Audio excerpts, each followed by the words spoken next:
Hi, we're about to start, everyone, in 5, 4, 3, 2, 1.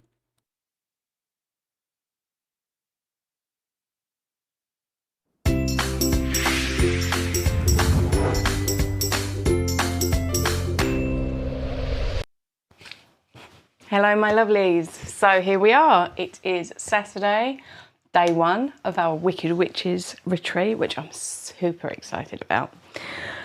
All of your kits were on their way. We did send out an email with some PDFs sharing which bits you're going to need for which class. We've got 20 different cards over today and tomorrow. This is being streamed live on YouTube, so what you can do is obviously watch along live with us. You can chat in the comments. We've got Liam here on hand, and when it's the guest designers, they're going to do their level best to be here too with us, which will be great. We will share the PDF at the beginning to give you a few moments to organise, because if you have saved your kits to go through the unboxing with me right now, you're going to be so excited. But there is a lot of bits and pieces, as you can imagine, because we didn't want to have any homework, because that can sometimes take the shine off of the fun of a class, I think. We've fully prepared these kits for you.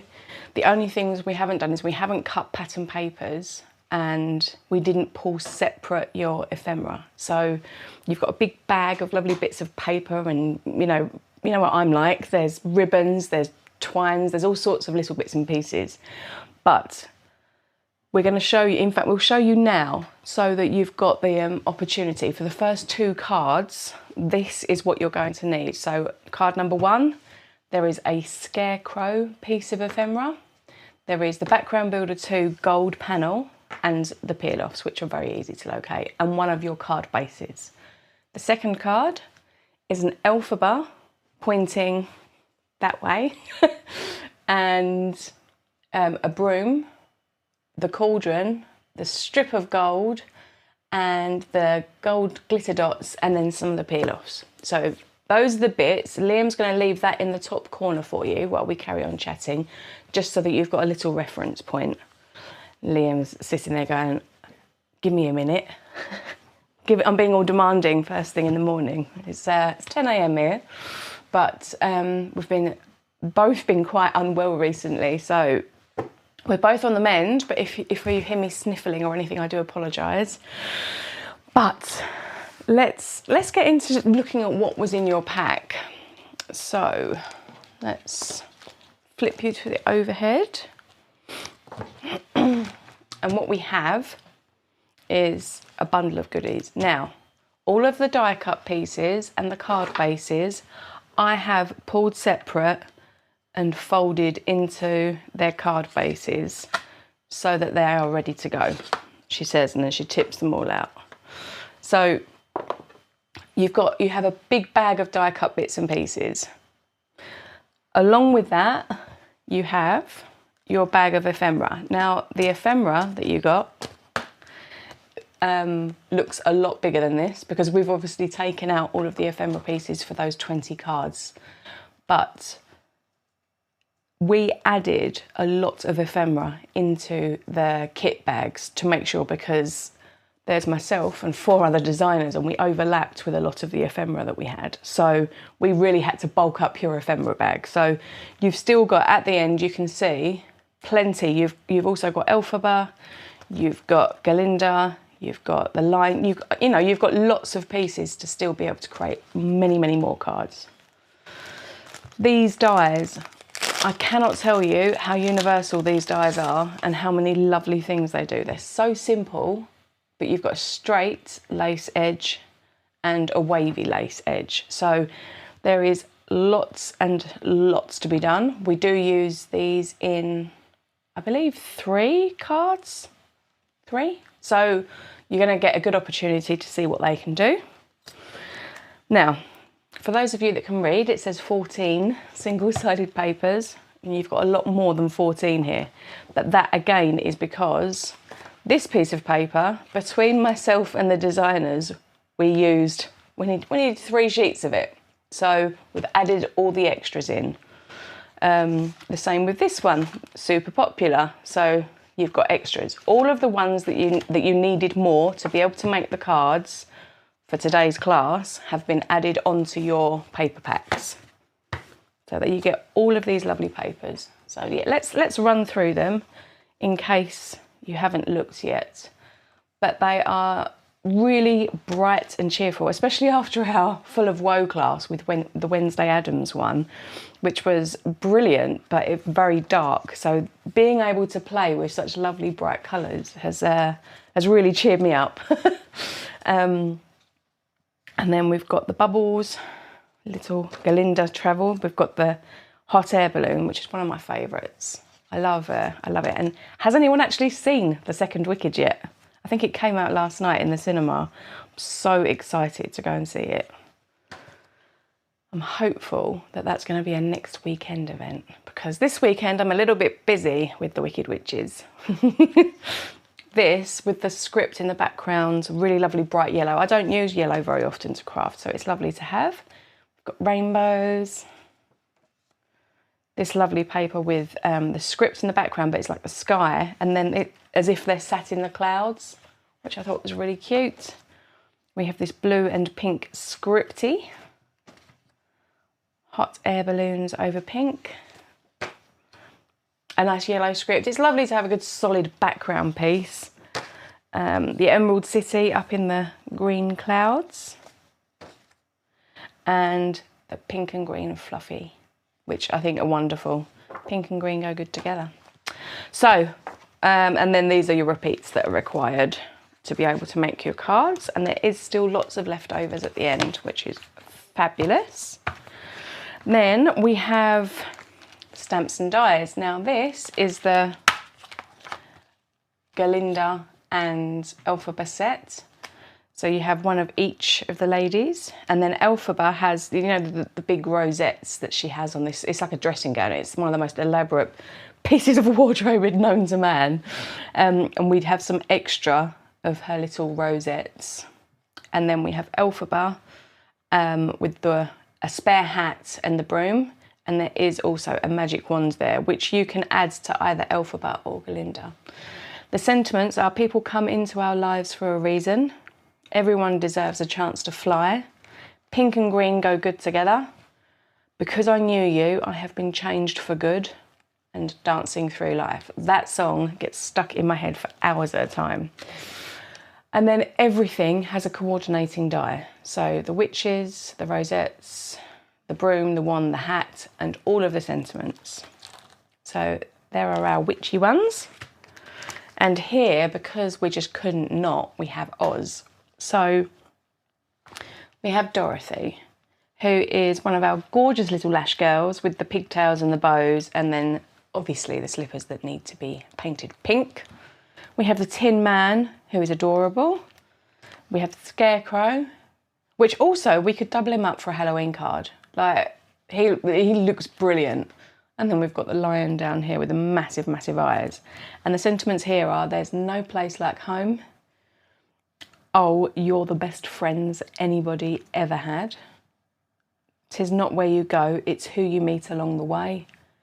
And you don't need to be helped any longer. You've always had the power.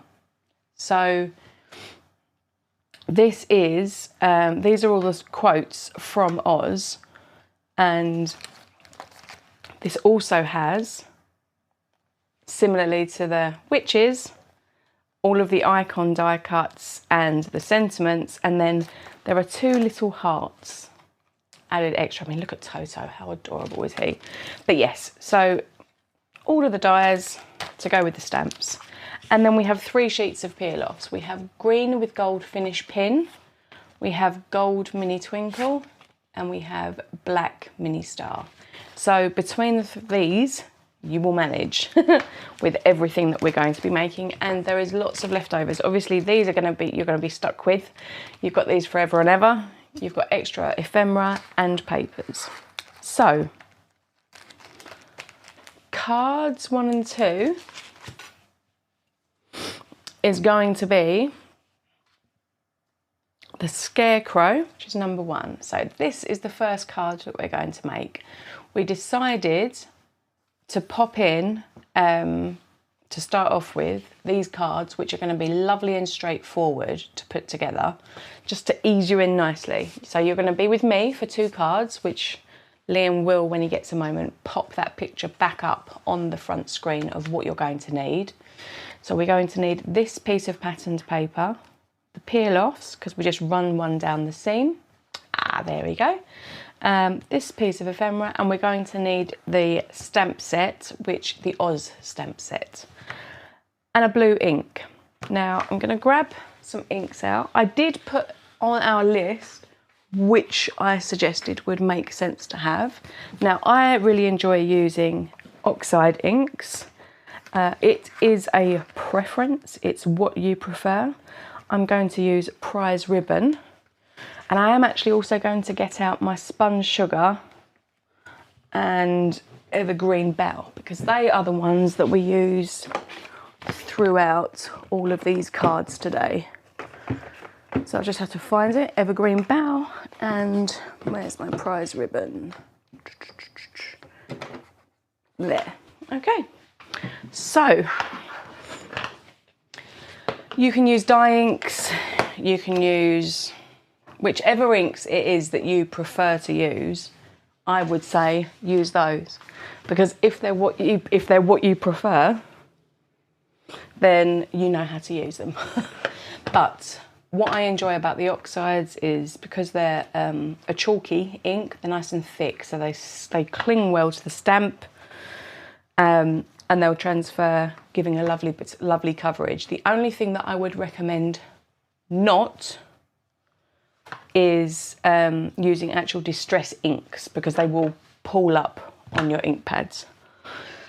So I'm going to go into my prepared cards, and I'm going to pull out the one that we need for the first card.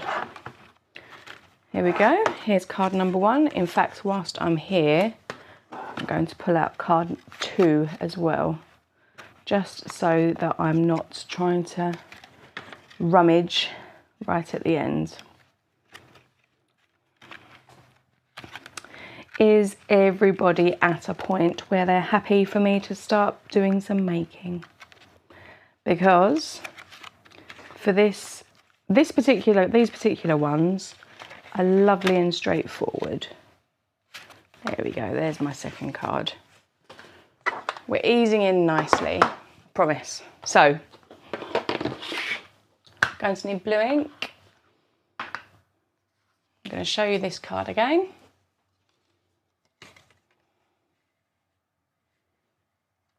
Okay, right.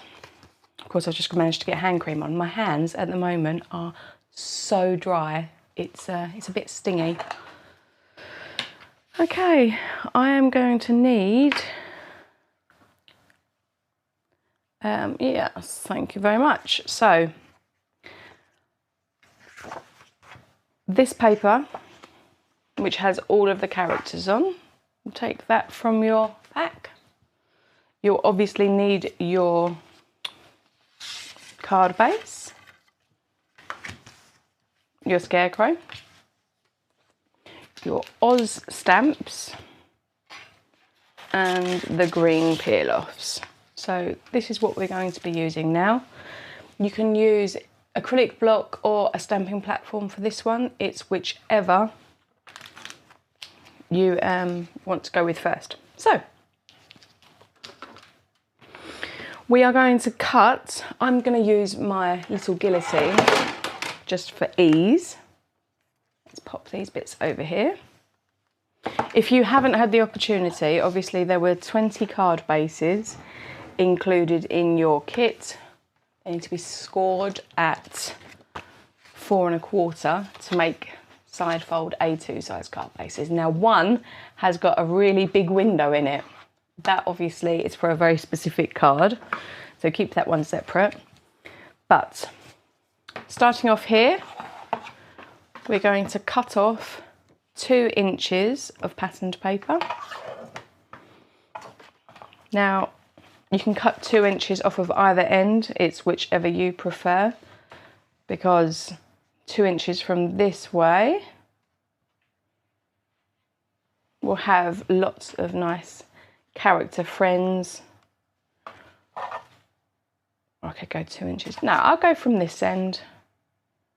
To be honest, all of the characters in this are really, really pretty. Okay, here we go, the first cut. We're off.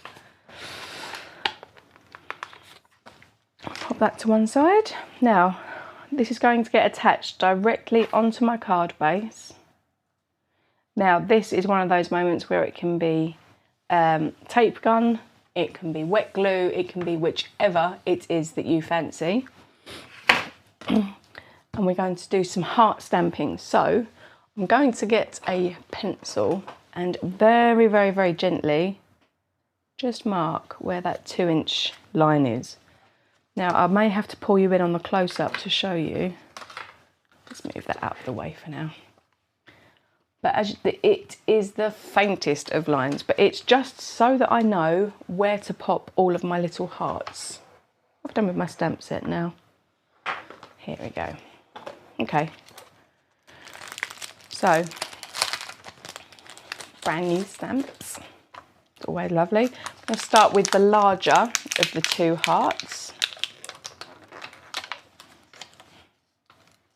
In fact, let's take off all of the stamps that we need. So we're going to take the large one, the small one, and the sentiment that we're using is it's not where you go, it's who you meet along the way. So that's the second from the bottom one there.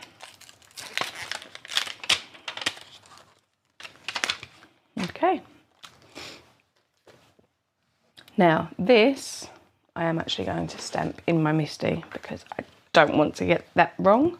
When it comes to a sentiment, I think it is important to make the effort to get it in the right spot. And if you need to do a double stamp, when you're in a stamp positioner, you've got the opportunity. Now you've got your pencil line, so you know that you're within the pieces that you need to be.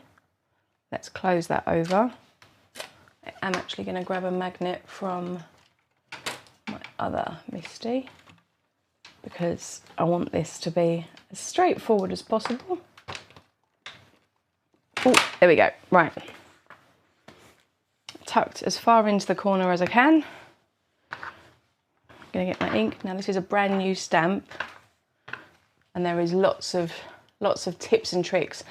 The one that I do not agree with is sandpaper. Do not attack your stamps with sandpaper. That's fool's errand. It will destroy them. An eraser, Versamark, your fingers, anything just to get that film off that was there from manufacturing. And once you've stamped with it once, it's done, it's fine. Okay. So,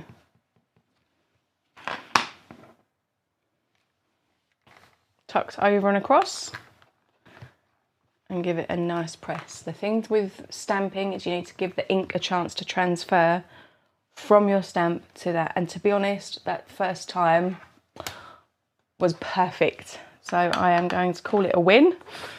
If you need to stamp it again, then obviously make sure you've pushed your card base right into that bottom corner again, re-inked it, and don't squash it too hard. I think that's one of the problems that people have when stamping really pretty, delicate little stamps. You can easily over ink and then it splodges when it gets pressed too hard. So less is definitely more when it comes to stamping a delicate stamp set. Now, that's going back on there so that I don't lose it because I know me.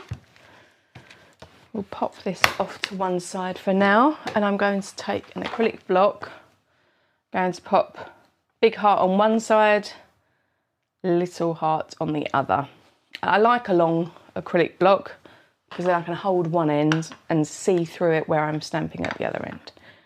So, because this is another brand new stamp, this is going to be behind the pattern paper. So yeah, that's great. That one's come out lovely.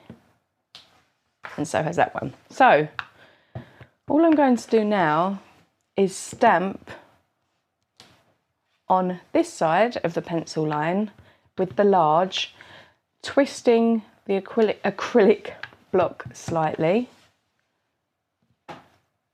and trying not to create a pattern. It's good to go off the edge. That does help make it feel a bit more organic. Trying to not have them all up exactly the same way is another way to really help. Obviously, you're going to have a big diamond in the middle here. So now I'm going to move across to the smaller of the two hearts.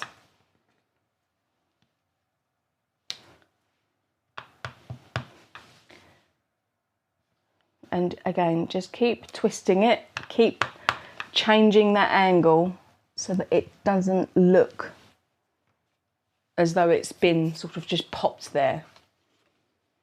And now when we hold this over, you can see we've got a bit of a gap here and a bit of a gap down here. So I'm just going to use the small one. Just, there we go. Now I'm going to call that done. You can obviously fill in as much or as little as you like. It's your card now. I'm here to be the springboard, to give you the inspiration and the idea, but you take this where it wants to go. And of course, if you're happy to, please share your makes in our Facebook group, you know, on Instagram, and tag me. I've had some fabulous reels recently from Ilka. She's been making with Kendra's challenge, and it's fabulous because she's tagging me in all of these really lovely cards, and it is really lovely to see. So the pattern paper will go there. We will have our background builder 2, which is in a nice gold pearlescent finish. That goes up on top, and then we have our very handsome scarecrow chap to go on top of that. So I am very gently going to erase the pencil line so that if my sticking isn't quite straight, it's not going to be obvious. I'm not going to erase over this top heart because I did stamp over the line. I will leave that, and then once I've stuck my paper on and it's hours later and I haven't got the opportunity to smudge the ink, I will come back and erase that then. So here I'm going to use my wet glue, and I'm going to go all around the edges. Now I haven't trimmed this down fully, so it is actually going to be longer than needed. But I find always that it is easier to trim off the excess than it is to try and line up perfectly. But when I am going butting up to the very edges, I find it easiest. Now I haven't got a good camera angle for this, so I apologise. But essentially, I put my paper on the flat edge on the craft mat. I do the same with the card base. And then I hold my fingers here and close the two together, almost like a book. Because then this way, I know that that bottom edge that's sat on the craft mat is flush. And I know the edge here, where it's all pushing against my fingers, is flush. And then I can lay it down flat, she says, and burnish it down. That didn't actually quite work. When you're trying to demonstrate something, it's very different to when you're just doing it. But now I've got a nice clean edge here and here. Then I can flip my card over, use my large scissors, and put this blade against this edge. So I know that I'm cutting in a straight line. I know that I'm not going to chop into the pattern paper from the page. And here we go. So now we have the paper attached. The card opens the right way, which is always very helpful. And now we have our lovely scarecrow to attach. So I'm going to take the middle width, which actually starts on the left-hand side. You will see me doing this. I'm not very good with left and right. And I'm going to just peel up that first peel off. To attach, I usually hold about 1.5 inches from the end and sort of lay it down. Now I'm happy for it to hang over the edge because I can trim that off. And I'm laying it, let me pull you on the close-up. I'm laying it right here on this side of the pattern paper, because then I can use the pattern paper to make sure it's straight. So pulling it across until it hits that pattern paper. Then I'm going to use this finger to hold down, and I don't stretch, I'm just guiding. It's all loosey-goosey. I'm just going to guide it along the edge of that patterned paper, and they are sticky, but they're not over the top sticky, so you know, you can peel it up again if you need to, but just by eye you can steer these, which makes them much nicer. And if you want, do what I've just done, do a bit and then run your finger over it so that it's in the right spot. Then do the next bit, and so on. They will naturally want to fall in the right spot because they are straight to start with. But achieving that really lovely straight line gives such a lovely finish. So now I'm going to use my little non-stick snips. I'm going to take off that end and take off that end. And now this bit I'm going to try and get in the bin. Now these tiny weeny little bits you will find everywhere. So now we have a lovely shiny bit. This I will pop back on my sheet for a different card. Now I haven't decorated any of the insides of my cards. That doesn't mean to say that you shouldn't. There is lots of opportunity because there's lots of papers and things left over, and the peel-offs are fabulous on the inside. On the inside of this, you could, if you wanted to, use the little leftover piece of your pattern paper and stamp a lot of hearts. And run a peel-off and you're done. It doesn't need to be over the top, it doesn't need to be fancy, but decorating the inside is, in my estimation, a very, very pretty and very nice thing to do. So let's grab some tape, and we are just going to trim down these pieces. That would have been a good time for me to have a mouthful of coffee, I think. Our camera times out every so often. That went on the floor. It had enough of looking at me, it needs a minute. Right, so now we'll pop just a bit of extra support either side here. Pop that off to one side because invariably we will need it. Remove the backing. Okay. Now, this piece of patterned paper is 2 inches. Your whole card base is 2¼ inches. So this is not in the middle. It is, however, up to you. If you want to put the diamond so that you've got your peak running on the centre, then you do that, but just know that you are leaving it wider on this side than you are on this side. I prefer to put this edge over the peel off so that the diamond is in the centre. It's a preference, but you do whichever makes your heart the happiest. It's your card. Now we can either stick our scarecrow flat, or we can lift him. Now, because I've lifted the diamond, I'm going to attach mine flat, and I'm just going to do that again with my wet glue.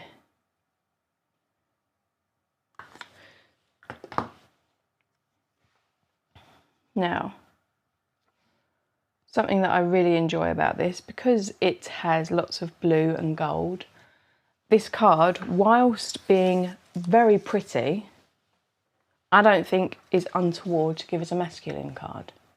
So we have completed card number 1 of 20. Well done, everybody. Congratulations. So as you can see, here's one I made earlier, and this is the one that we've just made. So really pretty cards. And we're going to go on to card number 2 now. So let's pop card 1 behind me. There we go. Card 2. Liam's just quickly going to show you what it is that is required in this one again. When he wakes up. So he was enjoying a moment. Okay, so there you go. Card 2. As you can see, I put the twinkle peel-offs on there as well, just in case you fancied using them, because they would also work really well. But the mini stars, the glitter dots in large and small. You've got the gold rectangle there, and we're going to use some of this Emerald City paper with the ephemera and the cauldron. Okay, so let's start with this one.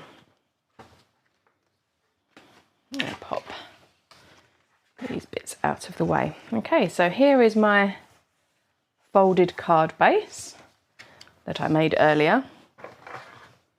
I'm just going to give that another burnish and double, triple, quadruple check that I have it the correct way up. And then I'm going to pop that up here so that I know we're in the right position. Now we have the cauldron from Black Mirror. This is from the Make-A-Wish die set, which is lots of fun.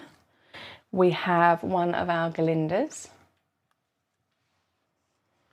and the piece of gold.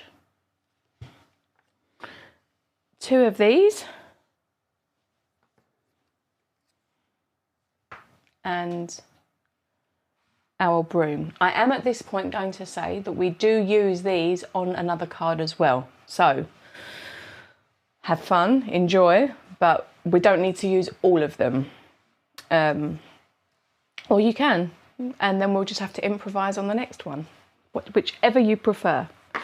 Now, the pattern paper that we need, let's grab that one out, is one of the lovely green ones. There we go. The green with the Emerald City Castle and the rainbows. Okay, so this piece of patterned paper we're going to give a little chop to, and we are in inches. I will get used to using inches, I promise. Okay, so it is a 1.5 by 4 inch. 1.5 by 4 inch. I'm going to do that on the back because I don't really want to waste such pretty paper. So to do that, 1.5 inch, I'm just going to use my grid mat, is here. And then 4 inches is here. So now I just have to marry those up. I'm going to hook my T-square ruler over the edge of my mat. Sorry that you can't see that in this frame, but I promise that's all I'm doing. It's nothing special. You can, of course, just chop this on your paper trimmer if you want to. I prefer to do this just because I like to preserve my pattern paper. I like it to live another day. This piece here may make the difference on a card. That's how I think about it. So let's cut the piece of patterned paper down.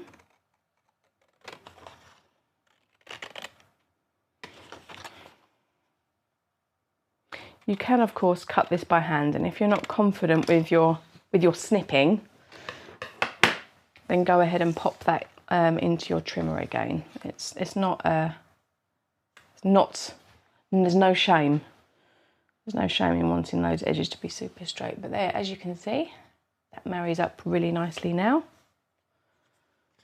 Just going to pop some wet glue on the back. Again, tape runner or double-sided sellotape, whichever your preferred medium is.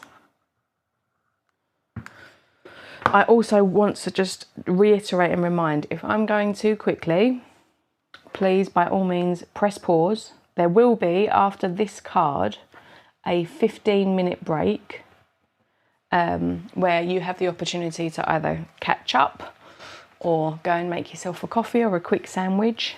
But that is the procedure of today. It will be make 2 cards, then there'll be a 15-minute break, and then you'll make the next 2 cards and then a 15-minute break, and it will go like that until we've done all 10.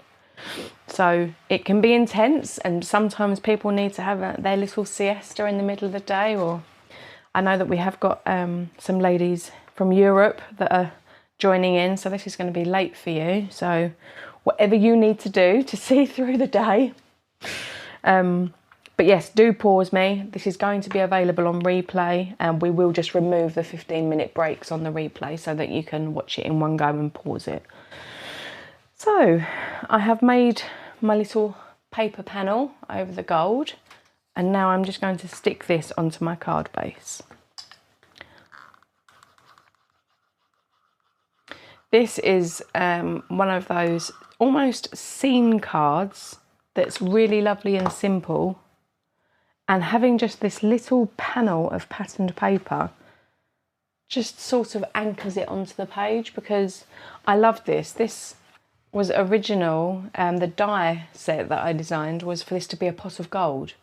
And I thought that's amazing. It's great as a cauldron, and it's a really lovely big cauldron as well. So it was really, really fortunate that we could create this little witchy scene for Galinda. We can also give her a broom and then add a few sparkly bubbles coming out from it. I thought it was fun. So let's stick down our cauldron. I'm going to do the same again. I'm going to stick it flush.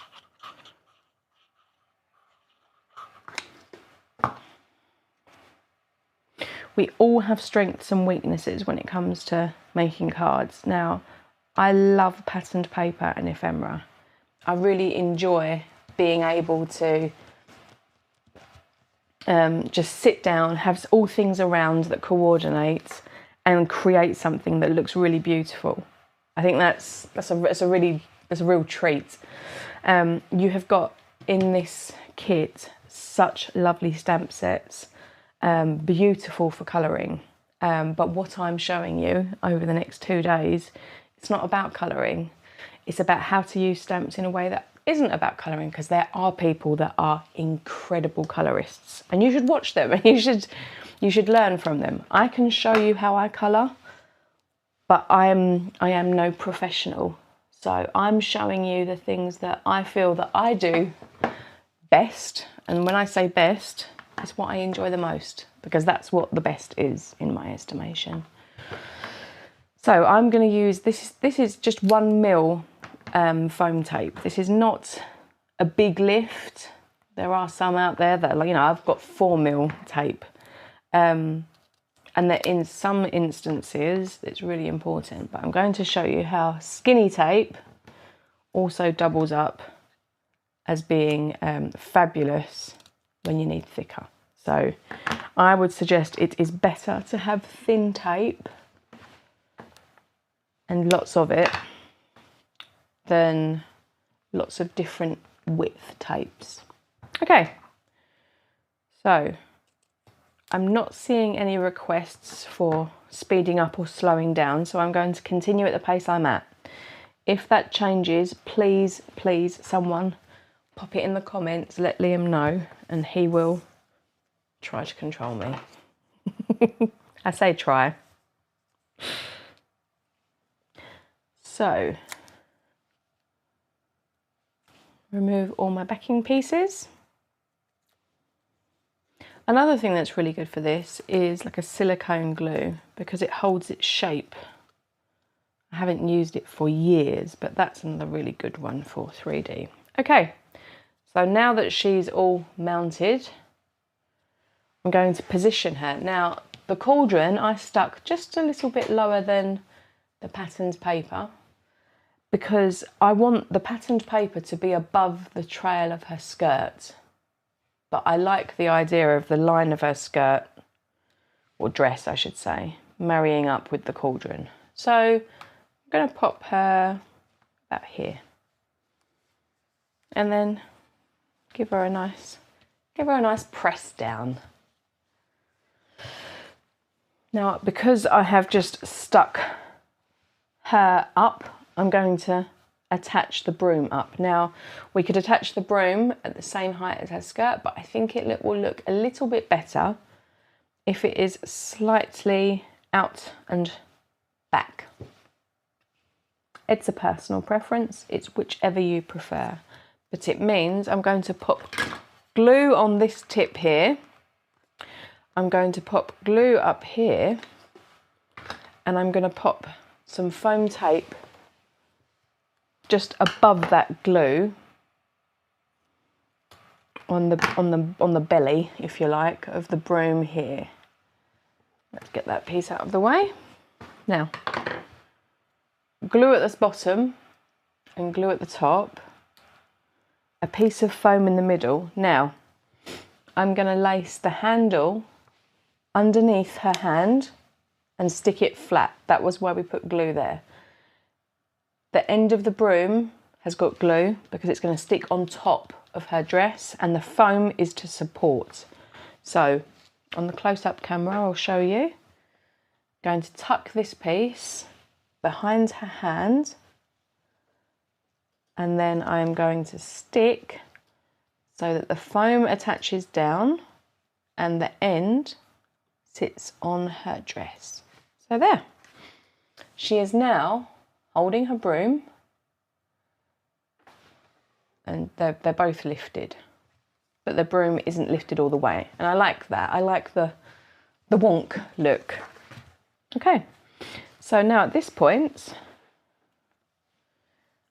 I have got my little strips of glitter, sorry, my little bubbles.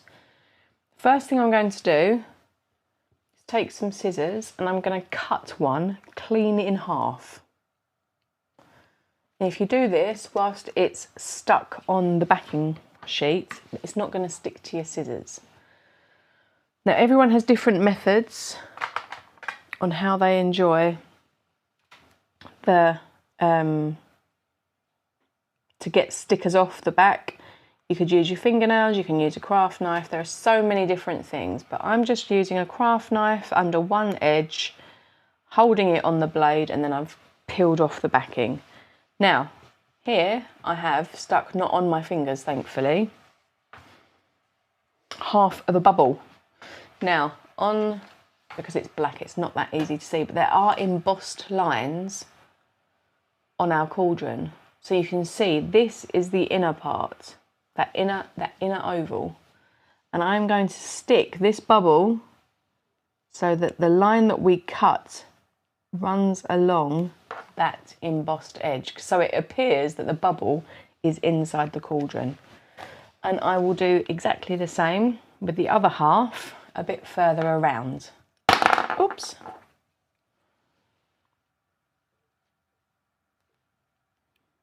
Okay.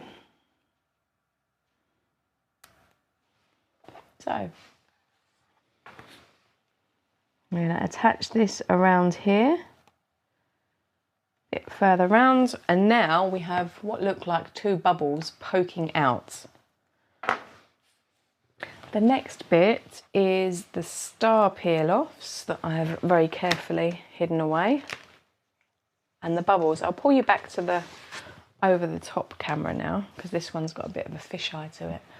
And so now it's just a case of decorating up. I usually prefer to start with the larger things first, because then you can fill the gaps in with the smaller. So I'm going to pop a big bubble. I'm going to pop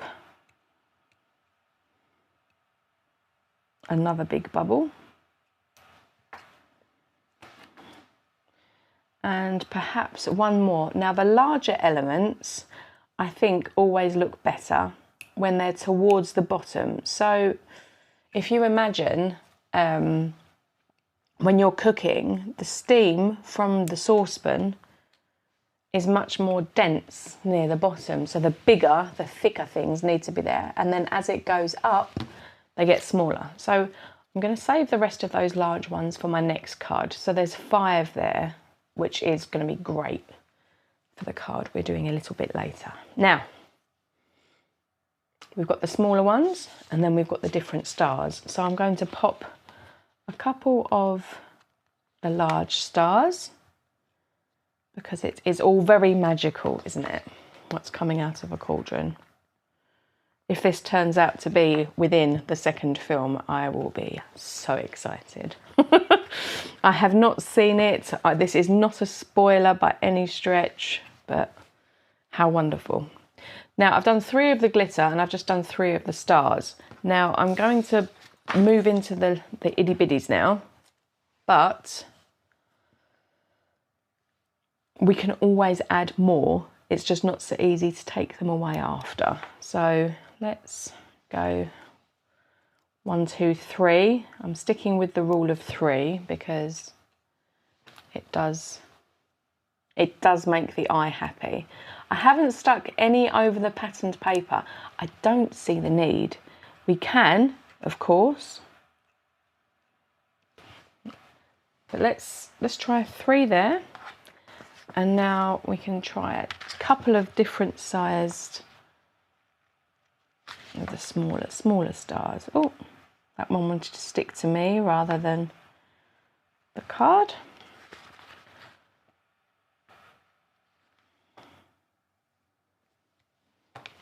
I will pop a small one down here as well. And now just a couple of the itty bitty ones. And as you can see, I've tried very hard to not have a pattern. I do think it looks more organic when you just sort of pick something up and then attach it down. If you over fuss where you're putting it, your brain will start to create a pattern. But I think I am actually going to call that there. Now this has, oh, my little star was stuck up. There we go. So this has 3 of the large glitter dots and 1 split in half. 3 large stars, 3 medium stars and 3 diddy stars. And then you've got 3 of the small gold dots. And that is this card complete. And let's compare it to the first one I did. It's very similar. Obviously the bubbles are in different spots. But that is card number 2 now complete. So let's pop that over here as well. Okay, so I'm going to pop the rest of my glitter dots back into my pot here that I'm keeping near the top so that they're ready. I'm going to reset my desk a little bit. We have 15 minutes and then you'll be back with Christy. And Christy's cards are cards 3 and 4. Which Liam is going to show you momentarily so that you can get your supplies ready.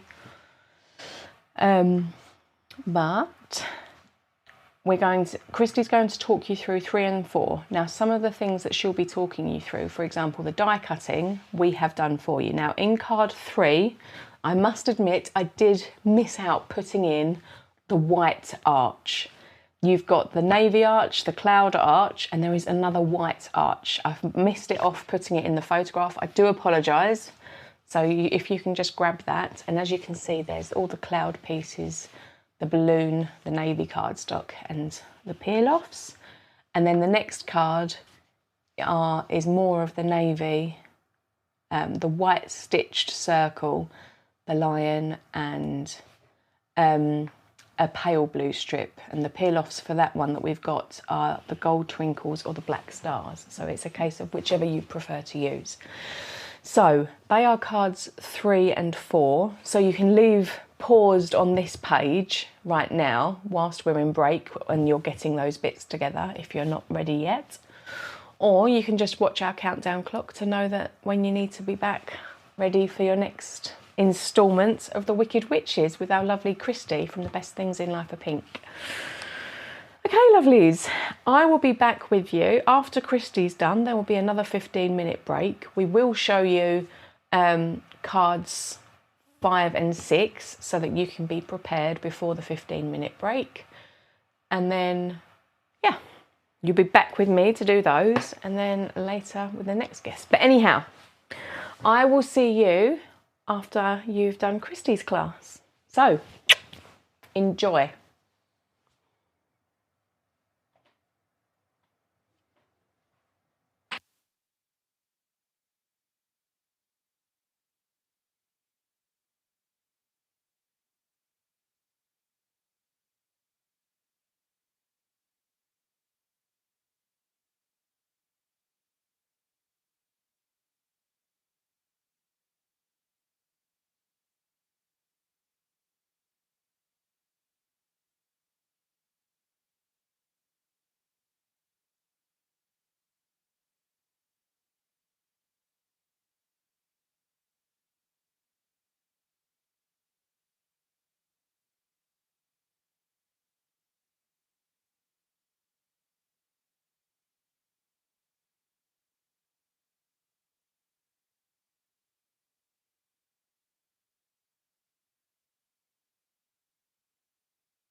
Hello,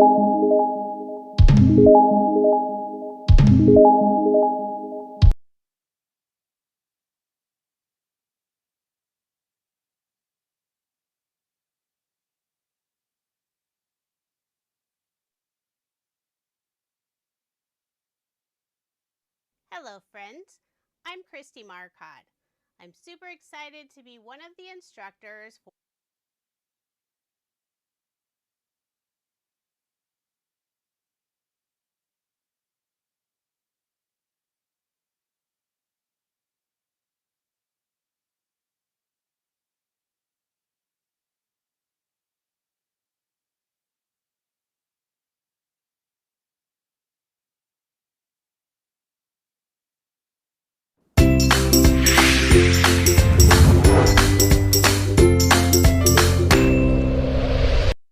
Hello, friends.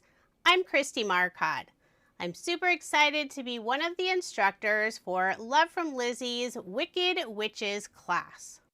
In my class, we'll be making 3 different cards, and here's a look at the 3 pattern papers you'll need for card number 1.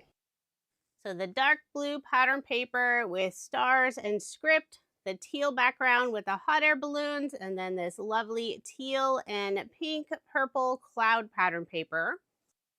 You'll need 4 ephemera pieces, 1 large hot air balloon and 3 clouds, 2 larger clouds and 1 smaller cloud. This will be a vertical A2 size card. I've already creased and folded my card base, and I like to have the fold at the top. Other cardstock we'll be using for card 1 is a sheet of dark blue paper. We'll also need some white cardstock for the sentiment. We'll start off by cutting the pattern paper and cardstock, so you'll need a paper trimmer. I'm using the Guillotine Style Tonic Studio Trimmer. I've had this one for years. The first cut we need is from the dark blue cardstock. This piece is 4 1/8 of an inch by 5 3/8 of an inch.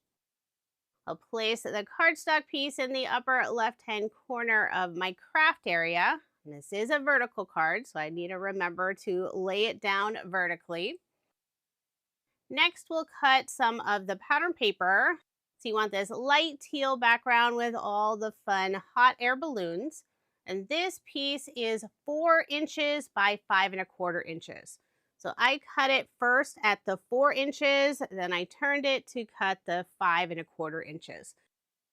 And save that narrow strip, the 3/4 inch by 4 inches. We'll be using that later on in the card, and then save the other 2 inches for another project. Next, we'll cut this dark blue pattern paper with the scripts and the lovely pink stars. This piece is 4 inches by 1 1/4 of an inch. And you'll want to cut it first at the 1 1/4 of an inch. That way you're not wasting the rest of that lovely pattern paper. And that's all we'll be using of this dark blue pattern paper. So definitely save these 2 leftover pieces. Now for the cloud pattern paper, we're not cutting it with a paper trimmer. Instead, I'm using one of Love from Lizzie's nested arch dies. So here's the set. There are 6 different sizes. For the cloud paper, we're using the 3rd largest size. And then we'll also be using the 2nd largest size and cutting out a piece from the dark blue cardstock. And if you don't have any arch dies, you could easily swap it out for another die shape. I'll remove the 2 arch dies from the magnetic sheet. For the larger size arch, I'll use this leftover 1/4 piece from the dark blue cardstock. And for the pattern paper arch, I'm lining it up so more of that purple pink cloud area is at the top of the arch, and then at the bottom it's this lovely greenish teal color. If you want more of that teal green color at the top of the arch, you could place the die a little bit higher on the pattern paper piece. So I'll hold the die in place using some tacky tape. And with my trimmer, I'll cut off the extra portion of the pattern paper, and you can set that aside for another project. This paper is so lovely. It's one of my favorites in the paper pad. Now I'll place the larger arch die on the blue cardstock piece, hold it in place with more of the tacky tape. Once I have both of the dies secure on the paper and cardstock, I'll set aside my paper trimmer, grab my die cutting machine, and I'll be using Spellbinder's Platinum 6 machine. The larger die that I'm using on the dark blue cardstock is a little wider than 3.5 inches, so you just need a machine that has a wide enough opening to fit that through. What I love about the Platinum machines from Spellbinders, they have universal plates. So there's a variety of different plates to help you get the perfect sandwich, whether you're die cutting or embossing. So for regular die cutting, I'll use A and B and then 2 of the C cutting plates. And I have the pink one at the bottom. I try not to cut into that, although you may see the oval cut into there. I prefer to cut up, so I'm cutting into the clear plate. And I know a lot of people prefer to cut down, so I may be backwards in that. Let me know, how do you die cut? Do you cut up into your plate or down into your plate? For this class, I did grab a brand new clear plate since the other one I've currently been using is a little loved. I tend to use my plates to the point that they crack. And even after I crack a plate, as long as that crack doesn't go all the way across, I'll keep using it. I have used plates to the point that I literally snapped it in half. I just want to get as much use as possible from the cutting plates. So there are the 2 arches. I'll grab my other papers for the background of the card. And for adhesive, I'm using the Scotch ATG Runner. I know this has been discontinued in the pink color, but it's still one of my favorite tape runners to use. But you can use any favorite tape roller. You could even use liquid adhesive if you prefer that. I put adhesive on the back of the blue script pattern paper, but I don't want to add that yet. First, we want to add the large dark blue arch down. So I'll put adhesive all around the outside edge, a little bit in the center. Since it does have that faux stitched edge, sometimes it'll warp just slightly. So I like to also put liquid adhesive along that edge. And I'm using Barely Art glue. I have the ultra fine tip on my glue bottle, and that helps control how much glue comes out. It's also perfect for putting behind detailed or small die cut pieces. So after adding the glue, I'll place this large arch on the balloon background. And I know it does cover up quite a bit of the balloon design, but you'll still see some around the arch.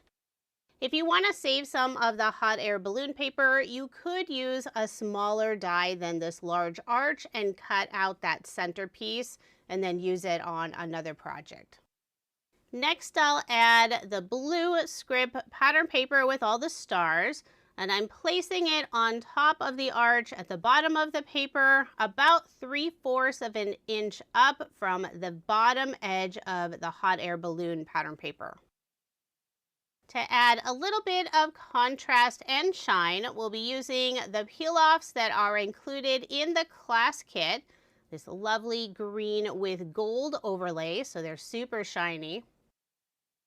And I'm using the narrowest width, so you'll really see a lot of that gold color. I'll place one along the edge of the blue script pattern paper, and since most of it will be covered up with the smaller arch, I don't need to add that strip all the way across. So instead, I'll cut just some small pieces, put one on the right, one on the left at the top, and then more at the bottom, since you'll only see about 1/2 inch of this blue pattern paper. Whenever I use peel-offs, I save all the tiny leftover pieces, since sometimes all you need is a teensy little piece, and peel-offs are very precious. So I'll add my leftover strip back on the sheet. When I cut the peel-off pieces, I did leave about 1/2 inch on the outside edges. That way I can wrap them around the back.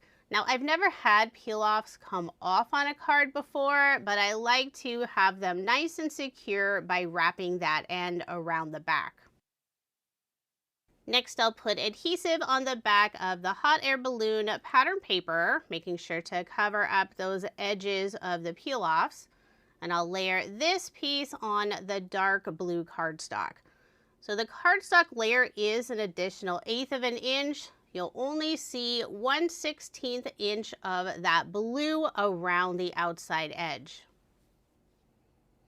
I'll put more adhesive on the back and add my card front onto a card base, and we're leaving 1/8 of an inch of the white card base showing.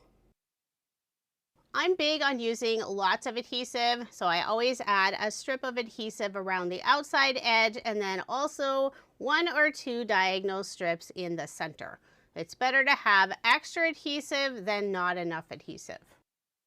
Whenever I add my card front onto a card base, I always start by putting it on the folded side. That way, if everything isn't lined up perfectly, I can always use my trimmer and cut the non-folded edge of the card base. So here's where we'll use that leftover strip of pattern paper. We're adding it at the bottom edge of the inside of the card just for a little extra detail. It's like a little surprise for the card recipient to see that continued pattern paper on the inside. Plus, it's a great way to use up those leftover scraps. Next, we'll be adding the pattern paper arch. The pattern paper does have a nice weight to it. It's 216 GSMs, but I want to add a little extra stability since we'll be layering it on that pattern paper strip that goes across the card. So using the same size die, the 3rd largest, I'm cutting out another arch, this time from white cardstock. You can use any color cardstock since it will be covered up. So I'll grab the same size die, just verifying I have the right size. I'll place it cutting side up on my die cut machine, put the cardstock on top, and then run it through. And you can use any weight cardstock for this piece since it will be covered up. But if you want just that little extra dimension, I would use a heavier weight cardstock. So I'll move my die cut machine out of the way. And now we'll glue the 2 arch die cuts together. Wiping away some of the little paper residue that was underneath my die cut machine. I'm grabbing a small silicone mat so I don't get any glue on my workspace mat. And using Barely Art glue, I'll put a small amount around the outside edge, a little bit in the center. Then I'll place the white die cut on the back side, making sure they get lined up perfectly before really pressing them down. That's the nice thing about using liquid adhesive. You have a little bit of time to get everything adjusted before the glue fully dries. And while I wait for the glue to dry, I'll place a large acrylic block on top for some added weight, and we'll just let that sit for a few minutes. I'll move my card out of the way, making space so we can stamp one of the sentiments. So here's the stamp set that's included in the class kit.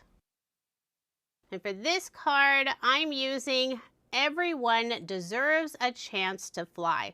I thought that one worked perfectly with all the fun hot air balloon images. I'll set aside this stamp set and I'll be using my mini Misty. Want to make sure to get a nice solid impression. And we just won't talk about that I forgot to clean the lid of my Misty, so just ignore how messy it is. I'll place the stamp in the lower right-hand corner, and it doesn't need to be lined up straight since there is a coordinating die to cut it out. I'll grab the scrap piece of white cardstock that I just used to cut out the white arch die cut, trim off the extra area, then place it in the lower right-hand corner of my MISTI, hold that in place with one of the magnets. The ink color I'm using is Catherine Pooler's Juniper Mist. If you don't have this color, any dark blue should work just fine. Since this is the first time I'm using this stamp, I want to condition it, and I just use the palm of my hand, getting a little bit of the oil from my hand on the stamp, and that'll help it stamp nicely. I will ink up the stamp a couple times to get a nice solid impression. Needed a little more ink on the right side of the sentiment, but I think that looks good now. And now we'll cut it out using the coordinating die that's included in the class kit. I love that Lizi included a die not just for the images, but also for the sentiments. A couple of the sentiments look about the same size, so you do want to make sure you're grabbing the correct die. And for this sentiment, it's the one in the lower left-hand corner. I grabbed the wrong one at first. And if you place it on top of the stamp, you will see whether or not it lines up properly. A tip to save you time later, you could write the sentiment on the inside of this little outline piece of the die set sentiment. I'll hold it in place with some tacky tape. And with a pair of scissors, I'll trim off the extra portion of the white cardstock. And now it's time to cut it out. And this time I grabbed my smaller die cut machine. This is a Platinum Scout machine. This is one of my favorite machines. The opening is about 3.5 inches wide, so it doesn't work for all dies. So the largest arch would have been a little bit too big. The smaller arch would fit through this machine, but it's perfect for sentiments and smaller dies. So there's the sentiment all cut out. I think it has the perfect amount of white space around the sentiment. We'll set aside my die cut machine for now, and we'll continue working on this card. I'll remove the acrylic block from the pattern paper arch, and that's what we'll be adhering down next. I'm putting glue on the back and adhering it about center inside the larger dark blue arch. Now, if you want more dimension for your card, you could put foam behind this smaller arch, but I'm gluing it down and I will be popping up some of the ephemera pieces. So once the arch is adhered down, you can see how I'm covering up those cutout areas of the peel-offs. So as far as the card recipient knows, that peel-off strip goes all the way across the card. They don't see any of those little gap areas. I'll grab the large acrylic block again, place it on top, and we'll just let that sit for a few minutes. And now I'll grab the ephemera pieces. For the hot air balloon, this is the piece I'll be popping up with foam dimension. I'm using some small and large foam squares, and they have a 1 millimeter thickness, so they don't add a lot of extra dimension. If you prefer more dimension, you could use a thicker foam. I'll make sure to get good coverage so there isn't one area that sags. And with the balloon strings, those are some fairly narrow areas. So I will cut some of the small foam squares in half to fit behind those areas. My large foam square sheet is almost gone, so I'm trying to use more of the small foam squares. There are some cards that I love adding a ton of dimension, and others I prefer to keep on the flatter side. If it's a card I plan on mailing, I do keep them fairly flat. That way I don't have to pay extra postage. But if it's a card I'm putting inside a package or hand delivering, I'll add all kinds of dimension. Do you like to add a lot of dimension on your card, or do you prefer to keep them nice and flat? I think it really just depends on what we're doing with our cards. Now the 3 cloud ephemera pieces, I'm not popping them up with foam dimension, at least not a lot of foam dimension. Before adhering them down, I'll place them on the card. I'm putting one behind the balloon on the left side and two on the right side. And on the right side, I have one of the larger clouds and then also one of the smaller size clouds. And before adhering anything down, I'm moving them around, trying to figure out what looks best to me. I kept changing my mind on the two clouds on the right side. I wasn't sure which one to put in the upper right-hand corner, but finally settled with the larger cloud. I'll adhere the smaller cloud down first, and the very left side of this small cloud will go partly underneath the basket of the balloon on the right side. So put glue on the back and adhere that first cloud in place. I love how the clouds have a look of glitter twinkles on them. There's some pink and yellow spots, but there's no glitter at all. It's all smooth, so you don't have to worry about making a glittery mess. Now for the other two clouds, the very ends, that left side and the right side, go off the edge of the large arch die cuts. So I will pop them up using foam dimension. I grabbed the small foam squares in the 1 millimeter thickness, slid them underneath the edge of the cloud to see if that was the right dimension, and it was perfect. So I'll add 2 small foam squares on the left side of the left cloud, and then glue behind the rest. I haven't removed the release paper from the foam behind the balloon, so I can still lay it on top to get the placement of the clouds down. Now I'll put 2 small foam squares on the right side of the right cloud, put glue behind the rest of it, and adhere it in the upper right-hand corner, just moving the hot air balloon out of the way. Then I'll press that in place. So there are the 3 clouds that will go behind the hot air balloon, creating this fun sky scene. Now we'll flip over the hot air balloon ephemera piece and remove all the tiny foam release papers. I love the colors on this card, and I think it's coming together so nicely. Pink and teal together is one of my favorite color combinations. So once I've removed all the release paper, we'll add the hot air balloon inside the smaller arch.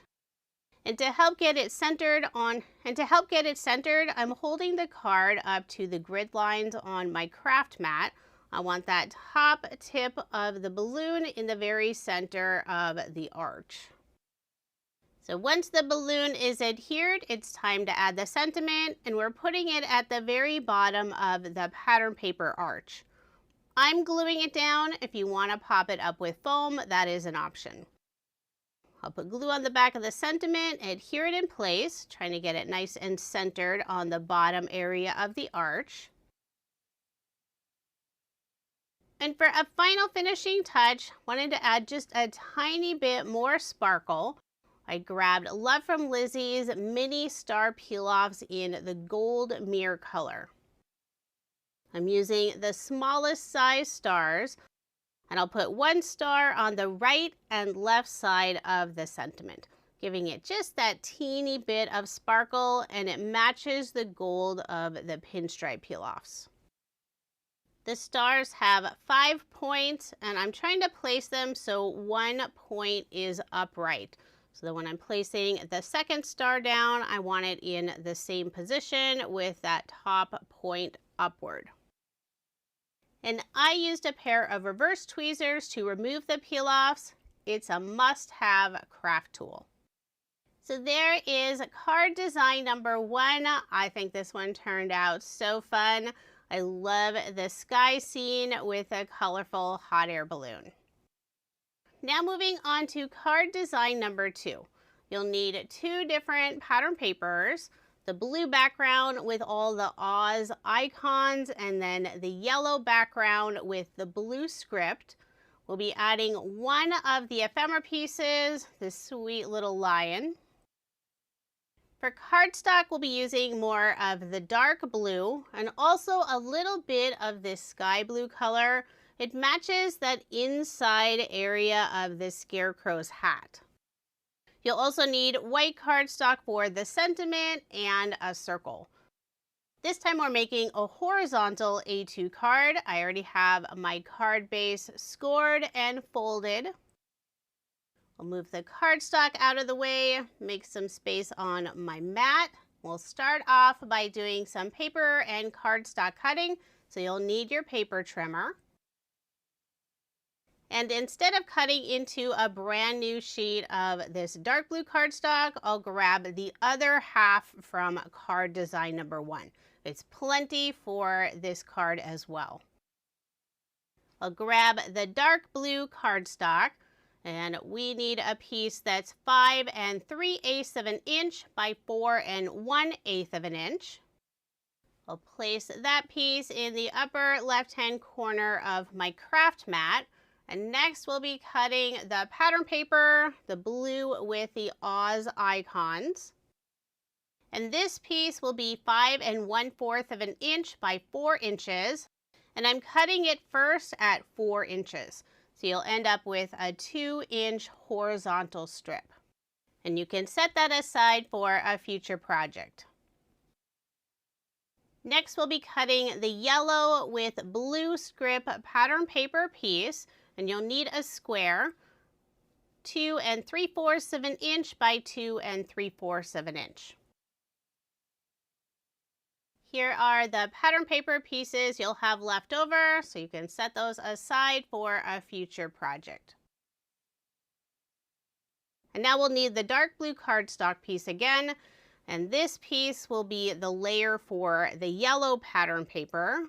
So cut the dark blue cardstock piece to 2 7/8 of an inch by 2 7/8 of an inch. Next you need the sky blue cardstock, and we're cutting out a piece that's 3/4 of an inch by 3.5 inches.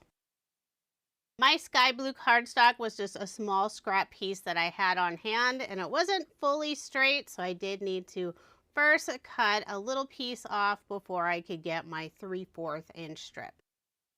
For now, we're done with the paper trimmer, so you can set that aside. Later, you will need to bring it back for one final piece. But next up, we'll be doing a little bit of die cutting.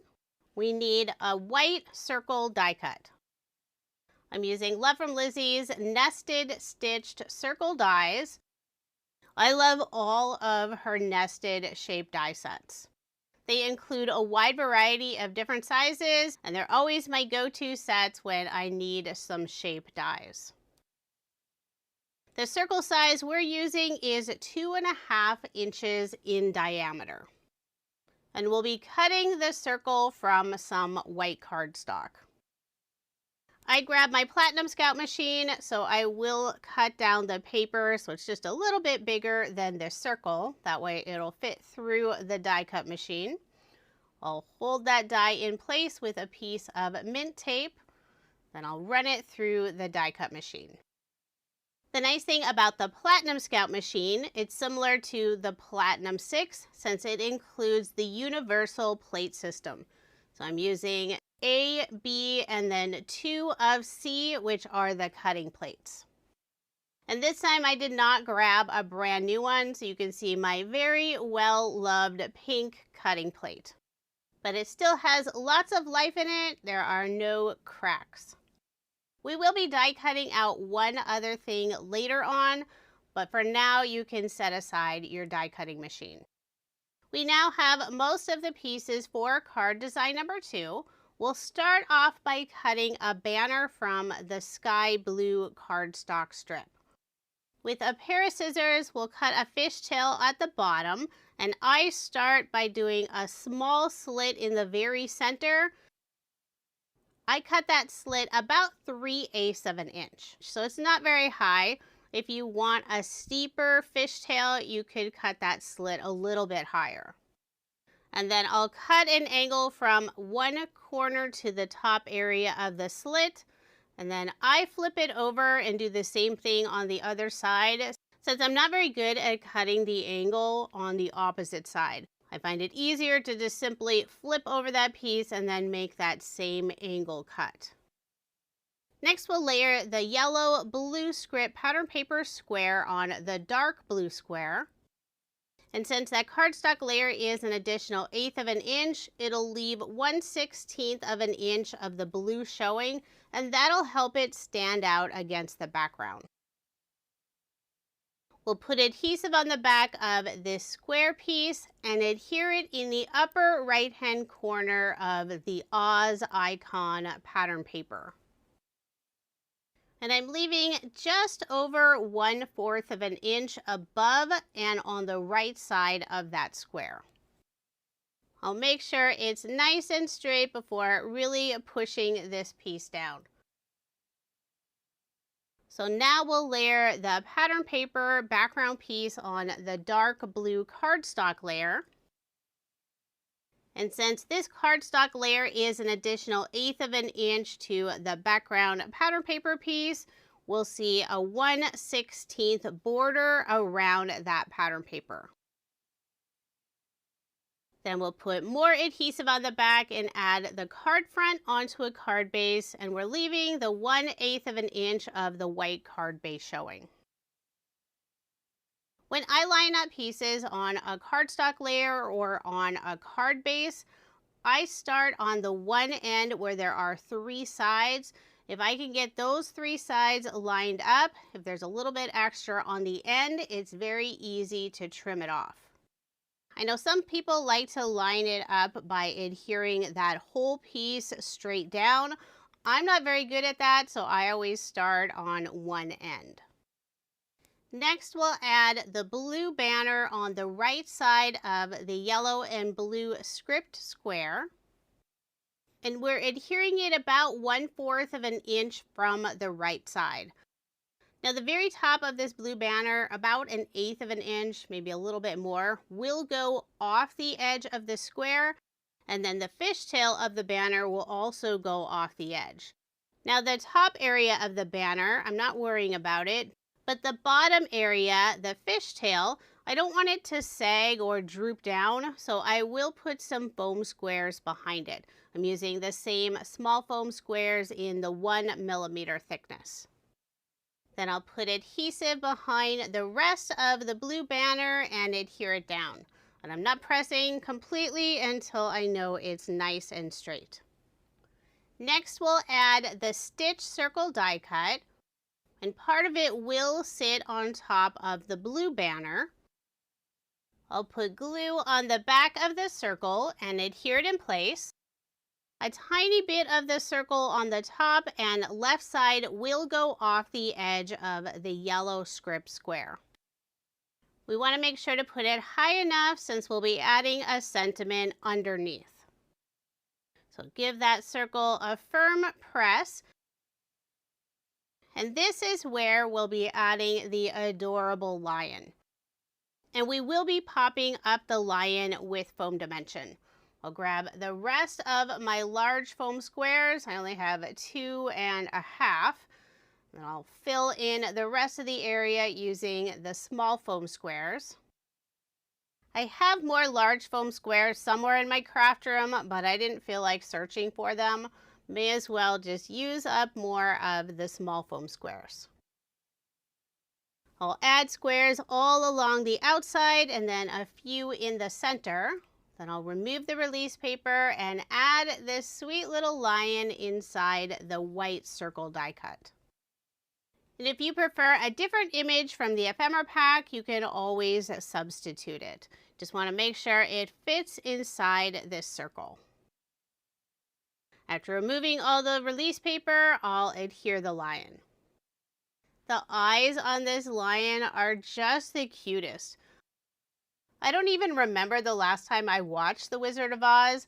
I know my sisters and I would watch it quite a bit when we were younger, but that was many, many years ago. And I've never seen the Wicked musical. I've listened to it, but I've never watched it. Next, we'll work on the sentiment, so you need to grab the stamp set that's included in the kit. And this time, we'll be using the sentiment, "Because I knew you, I have been changed for good." It's a 2-line sentiment, so it'll be really easy to find the coordinating die. I'll grab my Mini Misty, place the stamp in the lower right-hand corner. We'll stamp the sentiment on white cardstock. So I'll grab the piece that I've been using for these cards, just cut a small piece out large enough to fit the sentiment. I'm using the same Juniper ink color from Catherine Pooler. And since this is also a stamp I haven't used yet, I'll season it real quick just by pressing the palm of my hand on it. Now I'll ink it up a few times to get a nice solid impression. And you can't really see it in the video, but I may have had like a little lint piece on my ink pad, and it was adding a little stray line next to the word new. I'm sure most people would never notice it, but I did. So I'm flipping the cardstock piece around and I'll stamp it again. But first I will wipe off my stamp. I don't want to add that little lint piece again. So very carefully I'll clean off part of the stamp, mostly in the area where I knew that little lint piece was. I'll grab the Juniper Mist ink pad again, ink up the stamp, and this time it's stamped out beautifully. I'll trim out the sentiment just so it's a smaller cardstock piece. And we will be cutting out the sentiment using the coordinating die, so you will need to grab the die set. And since there's only one sentiment that has 2 lines, there's no question which die fits around this sentiment. I'll place the die on top of the sentiment, getting it all nice and lined up. Then I'll hold that die in place using more tacky tape. So now I'll grab the Platinum Scout machine, and this is the last time we're using the die cut machine for my class. I'll open up the sides of the die cut machine, grab the plates. I'll flip over the sentiment so it's cutting up into my pink cutting mat. Now I'll run it through the machine. And Love from Lizi's dies always cut out beautifully. I only pass them through my die machine the one time. So there's the sentiment. It cut out beautifully.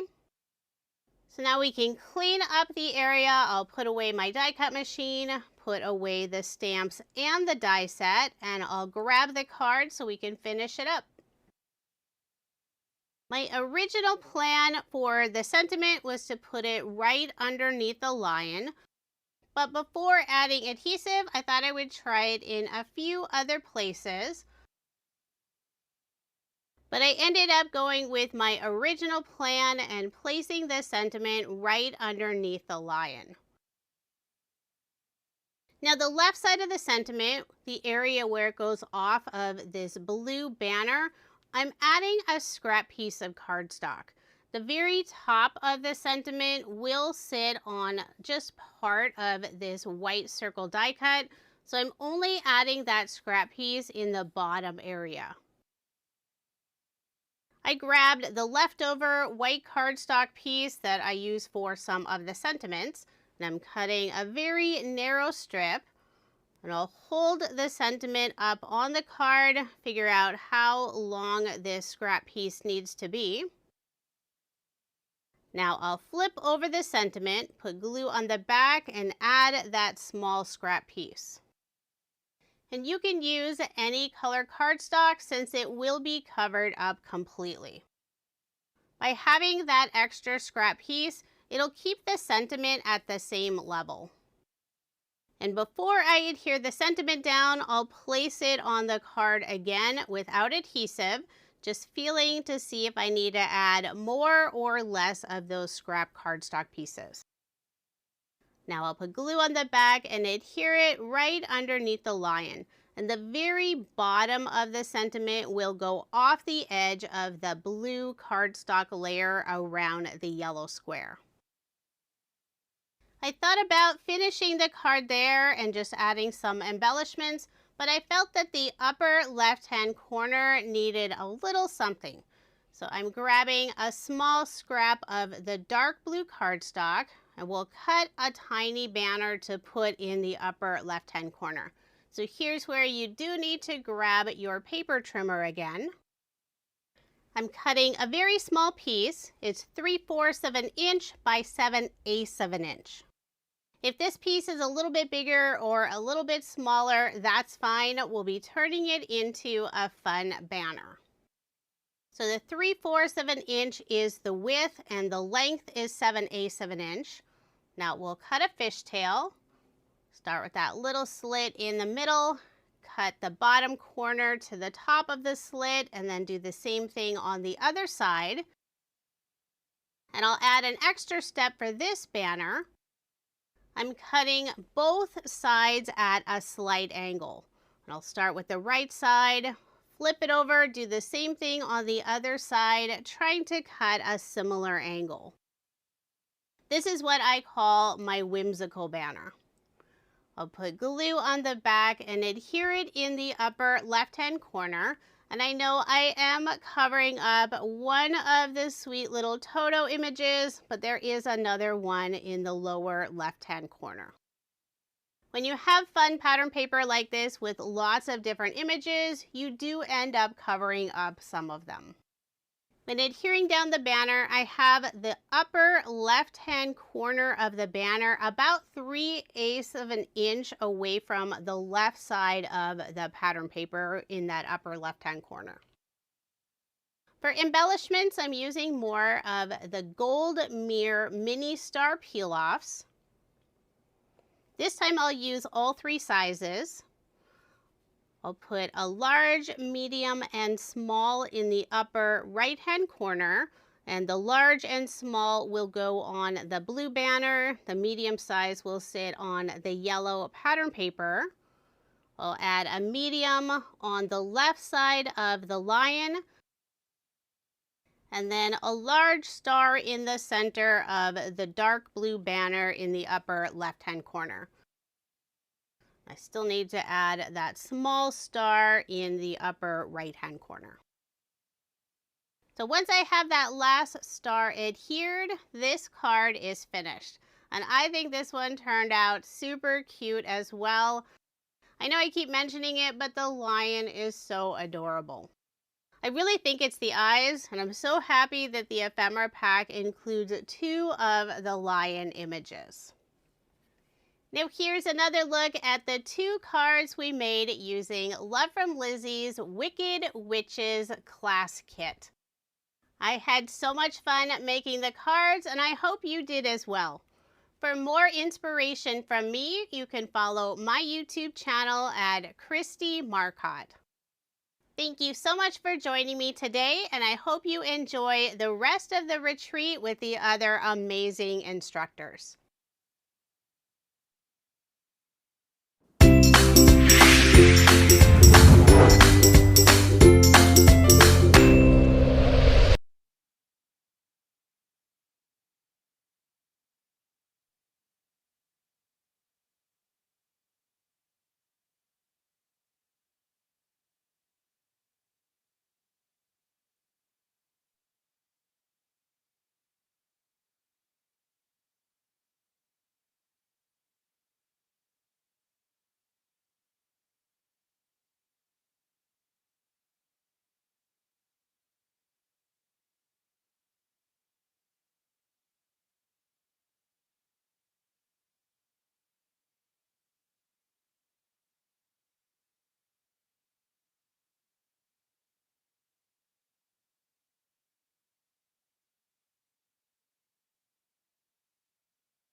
Hello my lovelies. So we have completed our first 4 cards. I hope by this point you've done 2 with me and 2 with Christy.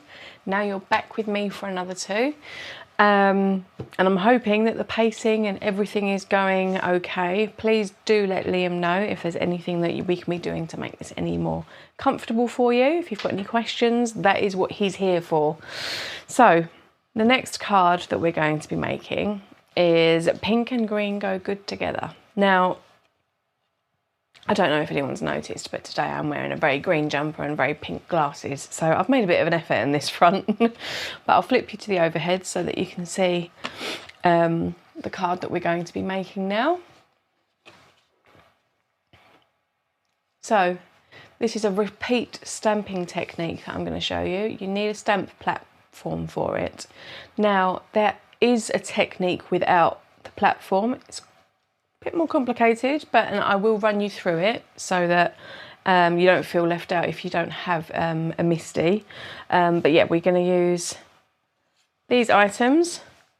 So your card, this lovely little skinny strip of pink, and the 3 glittery faceted gems. So that's the supplies that you needed to fish out of your bag, and this is the card. Now there's a few different bits, but this is the main part that I wanted to show. Now you'll need your pink and your green ink. And as mentioned earlier, I have spun sugar and evergreen bough, but whichever you have to hand, even the Kitsch Flamingo or, well, yeah, any brand. As I say, the only thing that I would recommend not using would be the Distress ink. Oxides are great because they're chalky, but Distress are better for different techniques. So let's start making this card. We're going to need our Wicked Witches stamp set, which is this one. And we need the sentiment, Pink and Green Go Good Together. Now,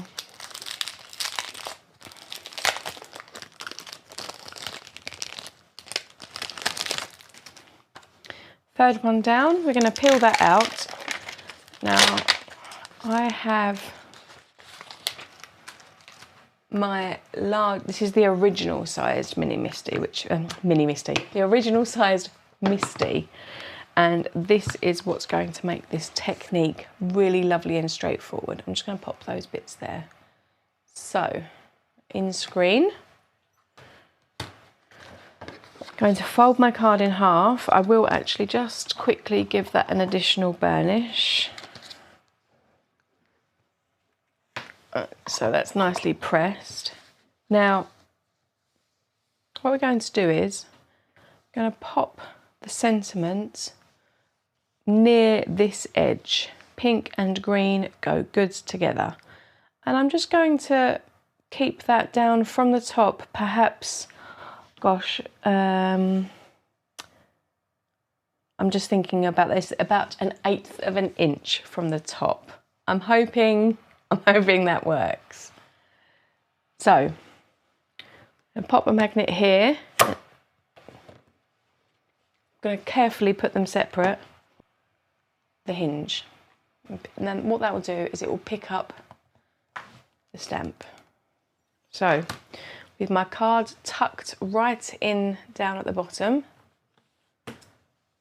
there we go. I'm going to pick one of my inks. So I'll start with the evergreen bough because it's a bit easier to see on screen. And I'm going to ink this stamp. Now, this is the first time that this particular one is being used, so this might need a double impression. Again, I'm going to double check that that's pushed right in at the bottom.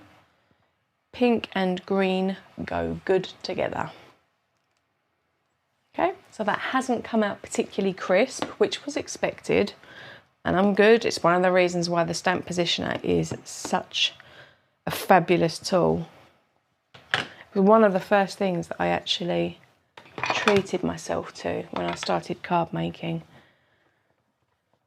because and it's a game changer. So I've now got a good impression of that.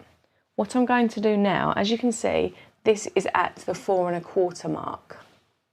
And I'm going to move this up 1 inch. So the bottom of my card that's here, tucked in the bottom, is going to go up to the 1 inch mark. Whole thing, just slide it up and then stop. Now, magnets are still holding in place. Make sure I'm happy with the position. And now I'm going to re-ink my sentiment again. Now, because this has already given a good impression, we should be good now for this one.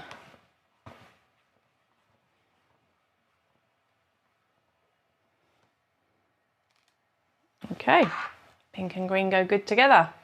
I am going to give that one more of a press, and I'm going to move one of my magnets down here just to give some support, because it has caught the edge of the stamp.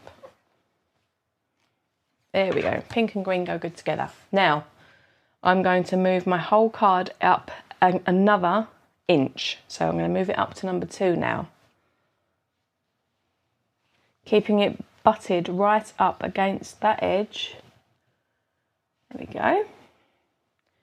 Now I'm going to have to move this magnet. I'll move it down there. I'm not going to put it on top of this because the ink does take a little bit to dry.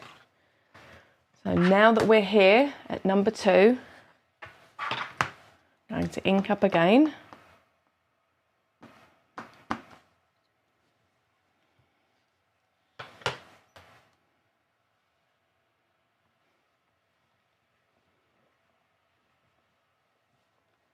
And there we're stamping the 3rd one. I'm going to make that super, super crisp. So this is a repeat stamping technique.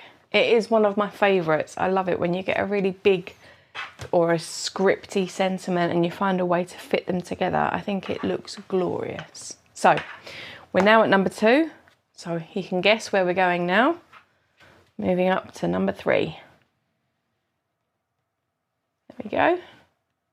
Again, position those magnets to make sure that they're not going to get in the way, but that they will hold the cardstock in place, because it will want to stick using the ink back on your card front and then lift it out, and then it's no longer in that right spot, is it? So let's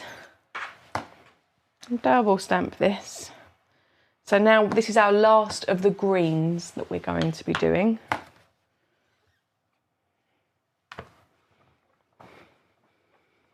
Okay, pink and green go good together. So they're all done. Let's pop the lid back on our ink and tuck that away. Going to give the stamp a really good clean because we're going to move over as the pink now. So I always use a stamp chamois. I used to use baby wipes because you can put them in the bin. It's a lot less hassle, but they leave fibres in your stamps and they don't clean very well. So I use a cleaning solution on a chamois, and this was actually one of my little pigs' food storage containers that I used to use. So any sort of pot. Now this is all clean. We're still at number 3. Now what we're going to do is go to 3.5 inches and then push, make sure we're straight, but we're at the 3.5, so we've gone up an inch every time, but now we're going up to 3.5 inches. And we're going to ink up using our pink. Now the sponge sugar doesn't show very well on screen, so Liam might pull you in, and once it's dry it will show a little better. But just bear with us, okay? Okay, so we're all inked up here. Double checking that I'm pushed over.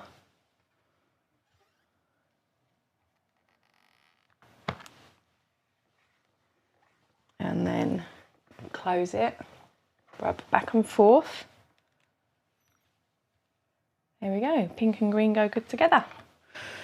So just gonna make sure we get a really good solid impression. Try not to over ink the stamp and try not to smash it down, because if there is any extra it will skid out. Now we're going to work our way back down the card now. So we're at 3.5 and we're going to come down to 2.5, and we're just going to slide until we get to that 2.5 mark, and then you can guess what we're doing now. We're going to ink up sentiment again. Carefully close it over, kiss it on. And now you'll start to see, obviously this is only the second one, but it gives the perfect spacing. This particular sentiment really enjoys the 1/2 inch increments. Depending on how big the sentiment is, depends how well it will repeat. So we're going from 2.5 down to 1.5 now for the next one.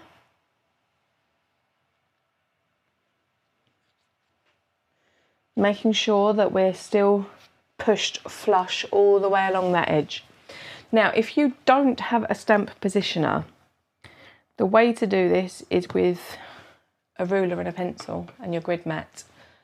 You measure it out.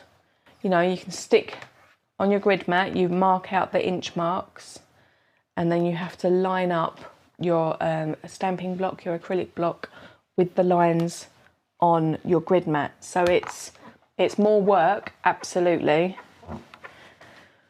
More time consuming. You know, the Misty does make it really straightforward. And it's a way to create your own pattern paper using sentiments, your own backgrounds, which I think is fabulous. Okay, so this is our last one now, so we're just going to move it down to 1.5. Oh.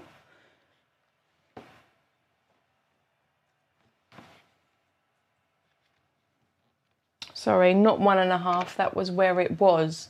1/2 inch, my apologies. As you can see here, this is our last stamp, which will fit in here. And of course, I've alternated the colours. If we weren't alternating colours, you would just stamp the first one and then move it up 1/2 inch the whole way up.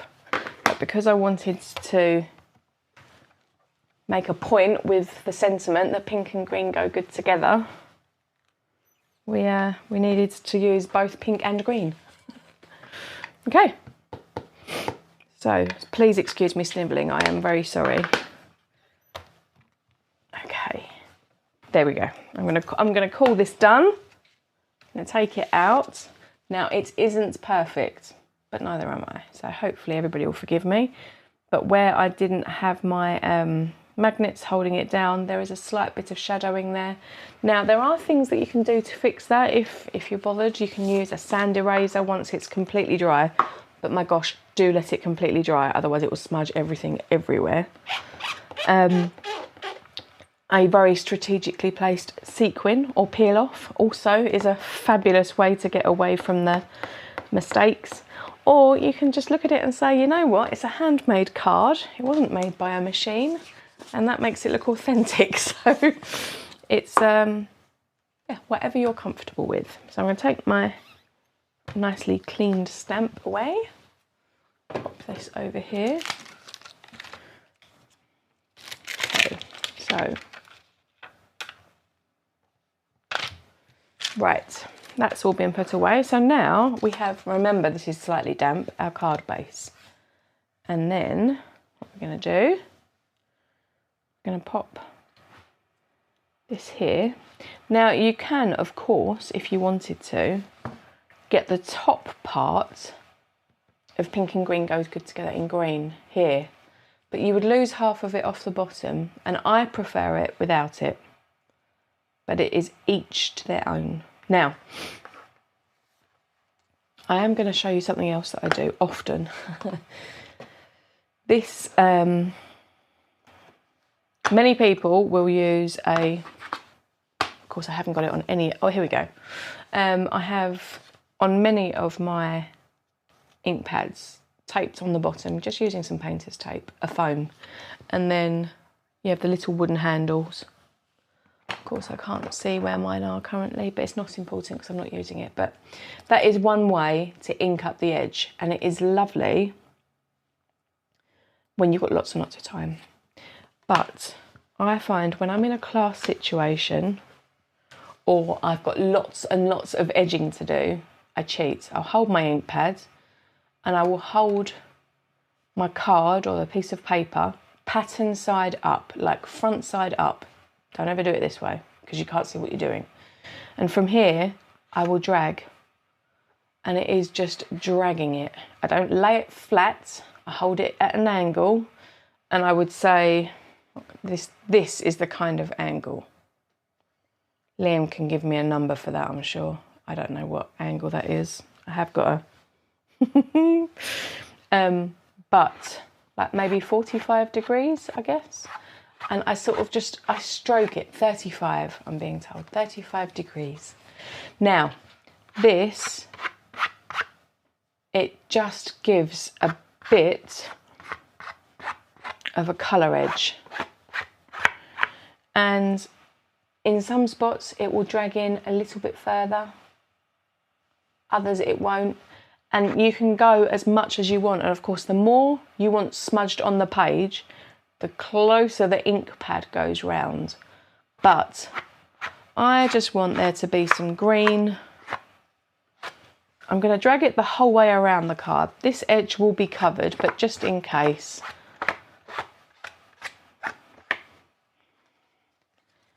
Being very mindful that I'm quite probably making my fingers now very green. Oh, I got away with it. Be aware of that, because then when you get a green fingerprint and you smudge it where you don't want it. So I'm certainly not the first. I definitely won't be the last, but that is one of my most favourite speedy techniques, just to tie everything together. Now, we have our piece of pink and we have our 3 little gems. So we now need our piece of pattern paper, which is this one. Now, there is just enough space there to get the rows of the witches. You can go either side, it's up to you, whichever you prefer. But I would like, let's see how we can do this. Yes, I think I'm going to chop. I'll show you how I'm going to do it, and then I'll give you measurements.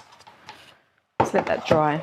I'm going to cut using this line as a guide, which is the edge of Galinda's dress and the Emerald City castle. So I'm going to line that up in my trimmer.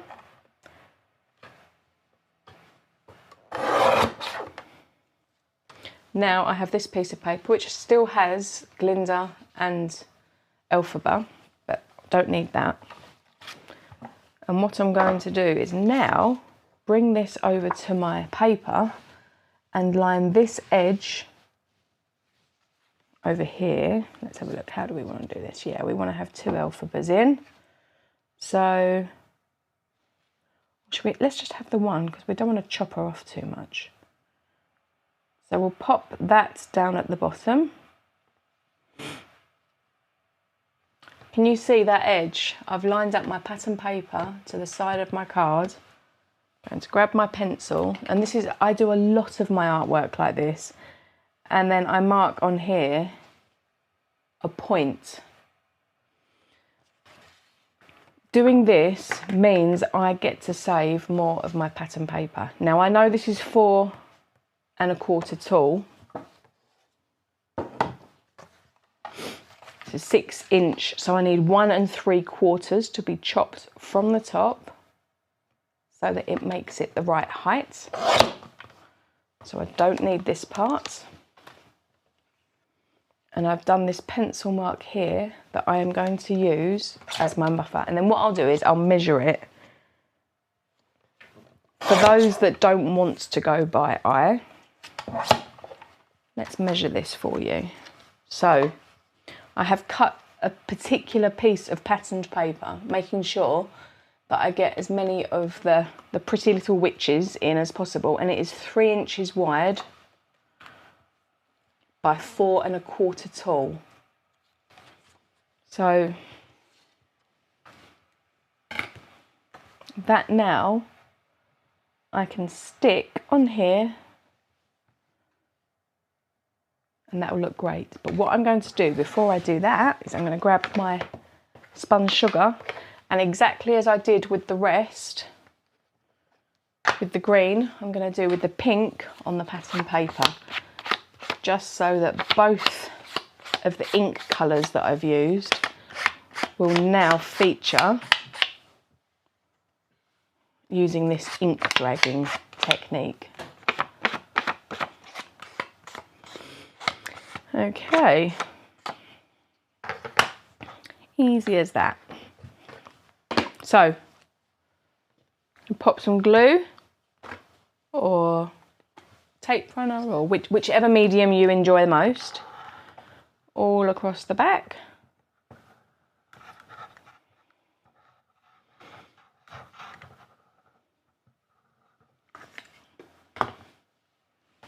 And now, using my nails on the very edge, pushing the card up to it so that I know that my pattern paper is right up to that very edge.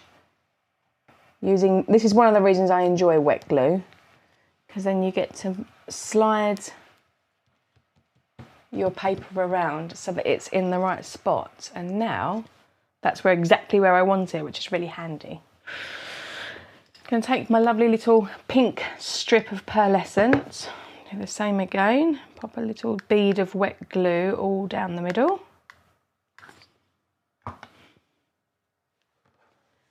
Now you get to choose if you want to lay it on the pattern paper or over the cardstock. Now I'm going to lay it on the cardstock just because I don't want to cover up any of my witches. But that's an up to you situation. So now, and then we have some little sparkly gems, just because little sparkly gems are always fabulous. Of course, I just pulled the glue off of mine. That's not very helpful, is it? What a start. Okay, one.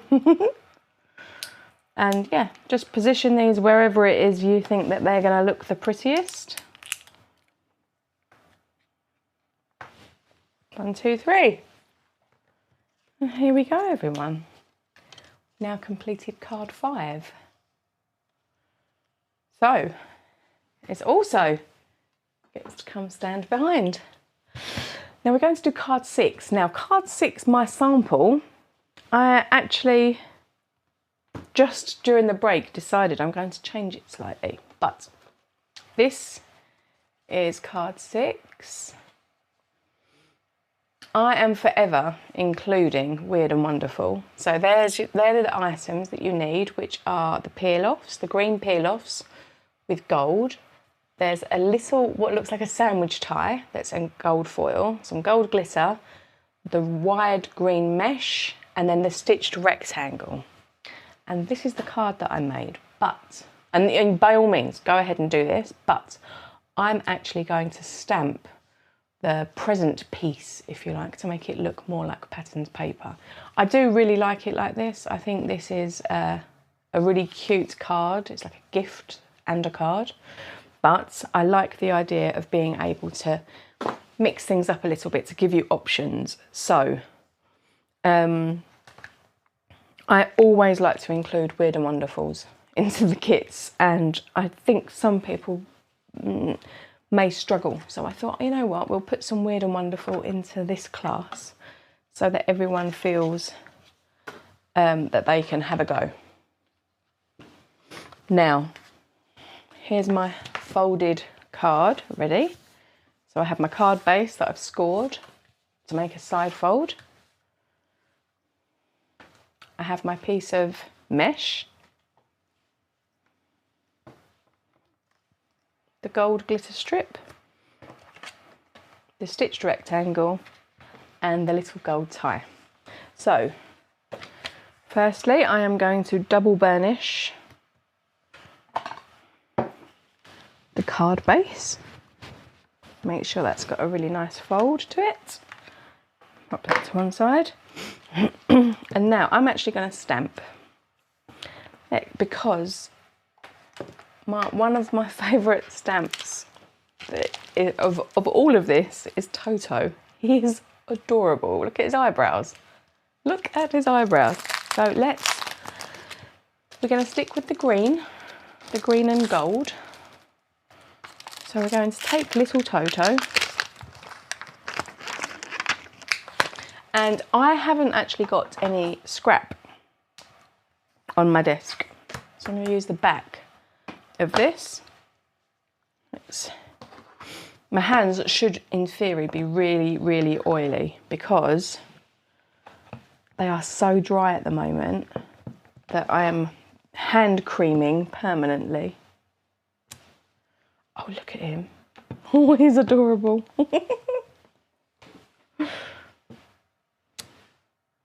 So what I'm going to do is I'm going to do a monotone. Let me show you. Look.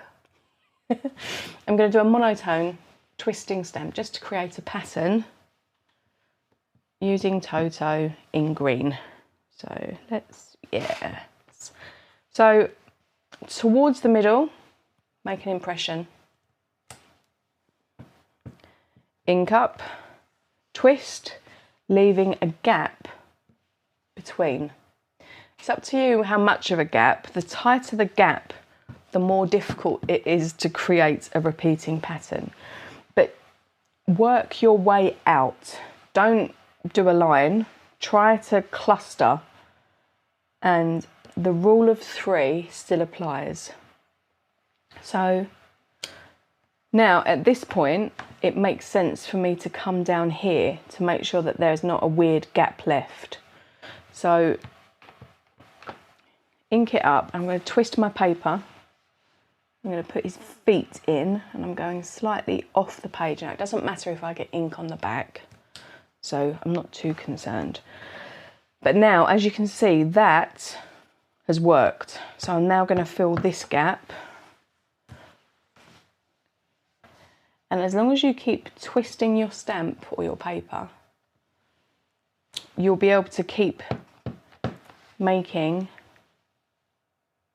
a nice design. But what you don't want to do is do the edge and then be left with a gap.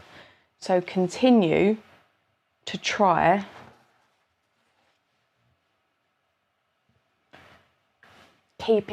keep twisting, but try to keep the gaps equidistant.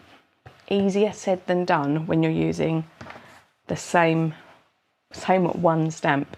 You can make this easier for yourself by adding in a heart, or what else have we got? We've got hearts, we've got the little magic wand, the broom, the hat, or the flower even. Any of those will work really nicely. But as long as you keep twisting so that they're not all the same way up, and don't worry too much about the edge because you can always part stamp a little bit at the end if it looks like you've got a weird gap. But going off the edge really helps because it makes it look more organic.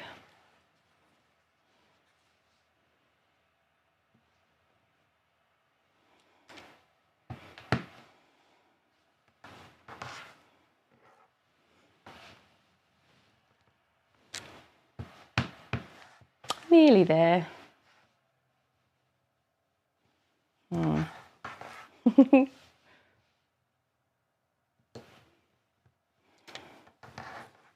I'm running a risk here now of a gap. I'm gonna get away with this just about, but it's tight. Everywhere else has got a really nice big gap, and then so that could have been avoided with a heart if I was willing to introduce another item, but it doesn't look terrible, it just looks busier. You know how I was mentioning handmade earlier. Okay, cleaning off the little Toto stamp and popping him back.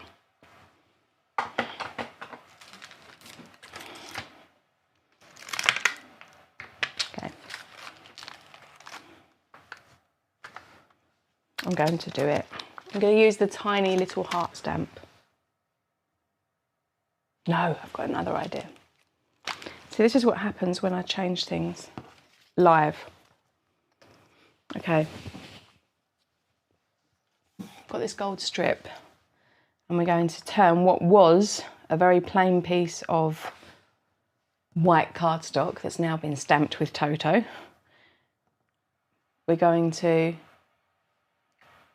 cut pieces to sit like a bow. Now you get to decide which way you want the continuation to be, either vertically or horizontally. Now I'm going to go horizontally. So I'm going to line it up,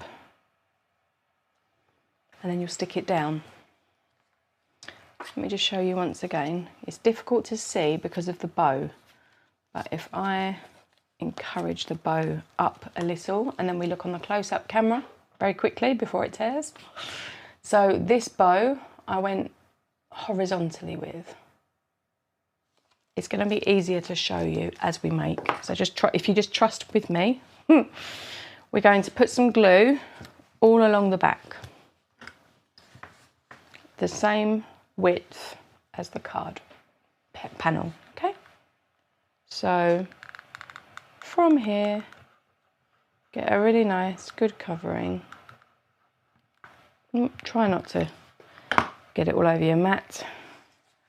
Okay. Now I'm going to pop this in the middle of my mat so that I can use the lines to line up halfway.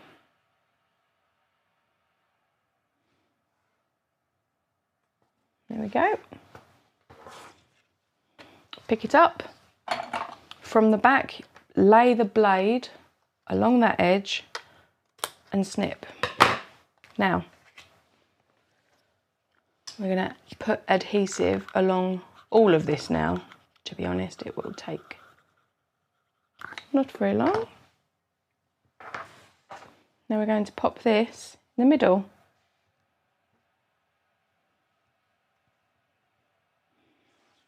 And snip. Making sure the scissors are the right way round. And then we'll drop it glue side down. That's like toast, isn't it? If you ever drop toast, it always lands butter side down. Now, line this up with the piece you've just stuck down so that it looks like it's gone straight across the middle, and then you just chop off that little waste bit at the end. Okay, that can go in the bin. So now we've got our bow.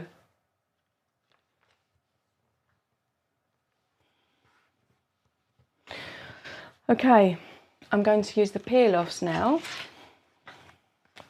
And to start with, I'm using the widest width, and I'm going to run this one down the middle of our bows. So, laying it on top of the gold, and then all the way to the edge.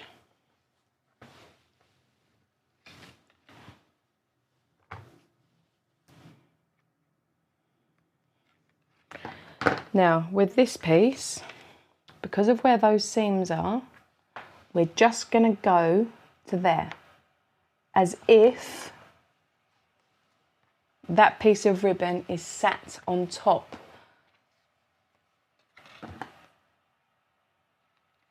Okay.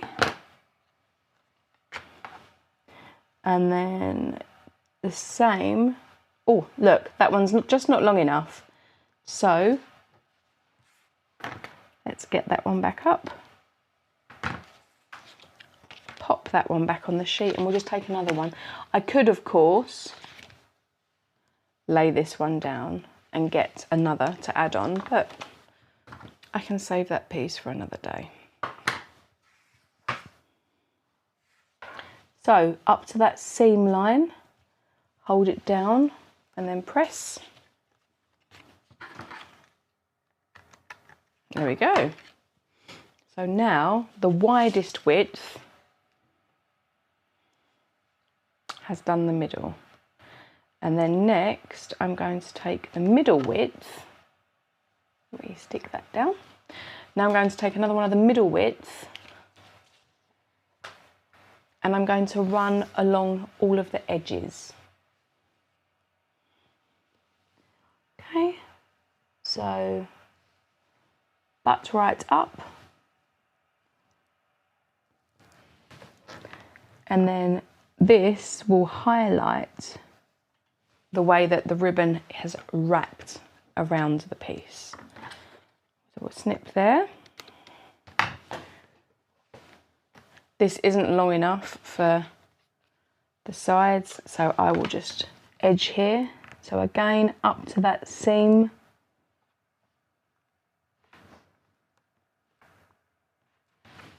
And then stick it down.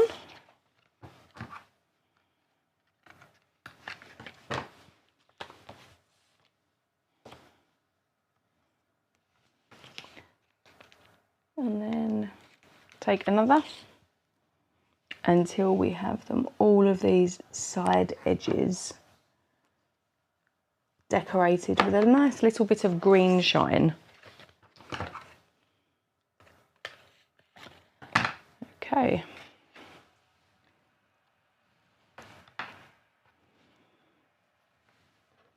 Oh, managed to stick that a little crooked. So I'll peel it up and just do it again.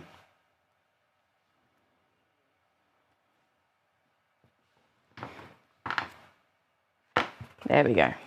Okay.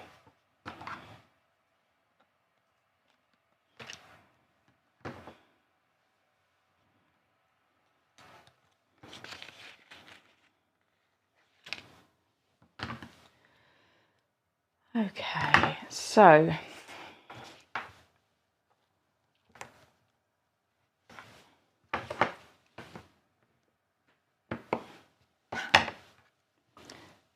here we very nearly there. Last one to get stuck down. My fingers are no longer cooperating with me.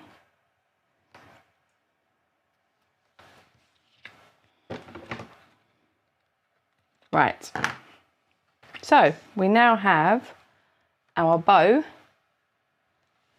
our wrapping bow, as it were, wrapped around our card front.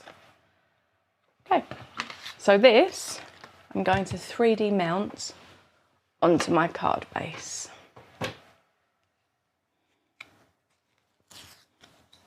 Let's grab some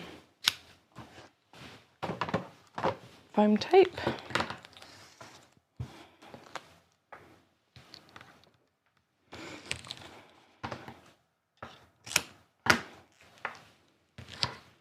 I'm getting good at guesstimating, aren't I? And then let's just pop these two as little supporting pieces either side. And we'll do one in the middle because that's where we're going to be pressing the bow down.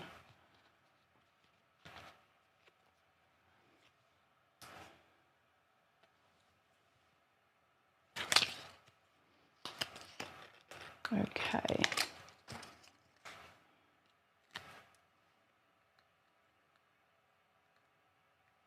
So,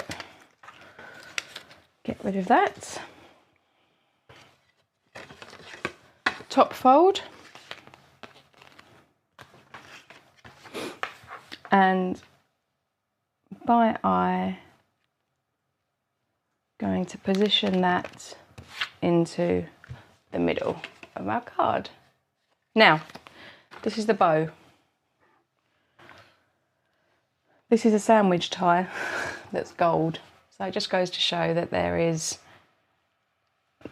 lots of different ideas of what you can use for your crafting bits. Now to make this bow, I'm going to pinch in the middle and fold it in half. So do a twist, a half twist, so that it looks like this. And now I'm going to hold that tight. Now I'm a lefty, so I'm sorry if this is a little bit difficult for some of you that are right, but I'll try to do it the other way around as well. But let me show you first how I do it. So I start off, I pinch the middle together and do a half turn. Now, about halfway here, I do exactly the same thing. I pinch and do a half turn so that I can pinch them together here, and this piece sits out the side. This side, pinch again, do a half turn as I fold behind me. Now that bit didn't want to hold in, but that's okay. So you end up holding in the middle a bow with two tails. We'll do it again. Pinch and twist so that you've got a twist here. Pinch, do another twist, and then bring these two twists together. At this point, if you want to, wrap the tie once around it. It's not going to hurt. It holds it in spot. It's one of the good things about using a tie. We're going to do the same thing again, where we're going to fold and do a half twist. And as you do that, tuck it behind and then twist it in to your sandwich tie. I shouldn't call it a sandwich tie, should I? It's a very glamorous tie. But you will end up with something that you can pull the whole tie away from and wrap round. It acts as an extra finger, if that makes sense, using the tie halfway through. And then you can spin it round and round at the back. And then you play. You pull the ties to the back. You twist this up. You make the bow tighter. You can make the loops bigger. Once that tie is in spot, you get to choose. Now you see this has got a little bit frayed in the process of my fussing it into a bow. So I'm going to trim all of that off. And I'm actually quite happy with how that looks now. So here I've got this big twisty bit. So I'm going to fold that to the back.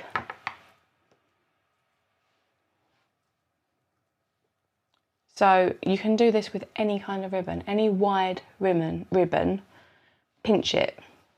So this is really good for gifts as well.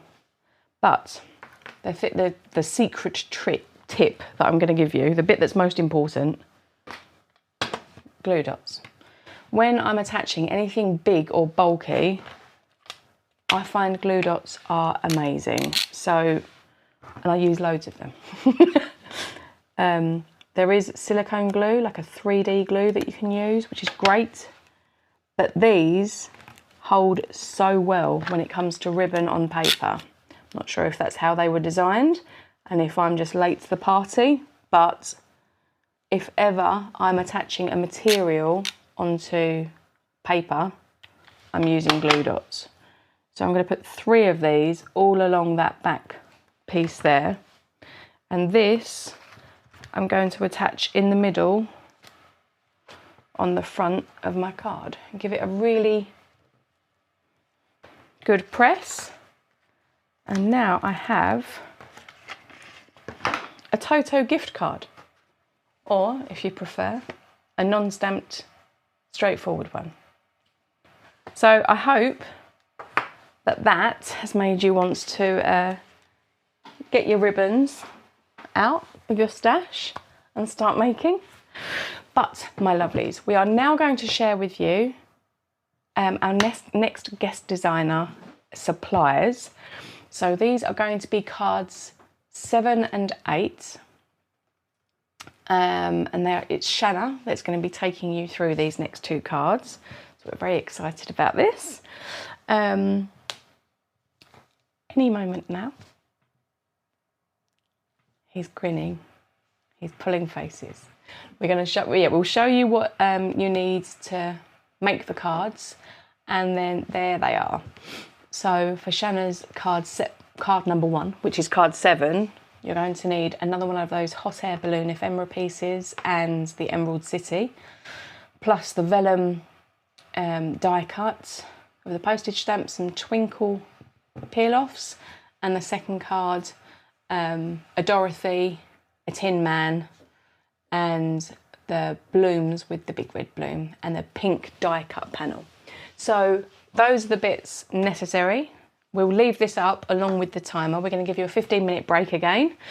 I hope everybody's okay and enjoying, and we'll be back with Shanna, and then you'll be back to me again after a final 15-minute break after Shanna's class to be doing cards 9 and 10. So thank you very much and enjoy your break, and Shanna, see you soon.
And welcome, it's Shanna Makes It, and I am so excited to be part of Love from Lizzie's Wicked Virtual Retreat and to be creating a couple of cards for one of our classes.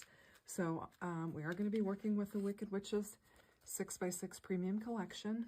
We also have the ephemera. We're going to use several pieces of the ephemera for that. And we will be using a couple of our sentiments for our cards, and we'll be using the coordinating dies that go with it. So that is what we will be using today. So let's just get started on our first card. I'll move all this out of the way. So for our first card, we are going to be using, first of all, we've got 2 sheets, our 6x6 Wicked Witches pattern paper. And we have got the yellow one with the blue scripty writing that we're going to use. And we have got the teal one with the hot air balloon designs, okay? And for this, let me just go through all the materials first, then we'll get started. So we've got that. We're going to be using a piece of vellum, and this piece just happens to be 3 1/4 by 4 1/4. It was scrap that I had in my craft room. And if you have the Love from Lizi postage stitch die, we're going to die cut it to this. If you do not, you can just cut it to 3 1/8 by 4, and that's about the size of the die that we have here. So we're going to use that. And then I have just a scrap of paper from the Rainbow Colored Sky pattern paper. I had this left from a couple other cards that I made, and so I'm going to use this scrap for my sky.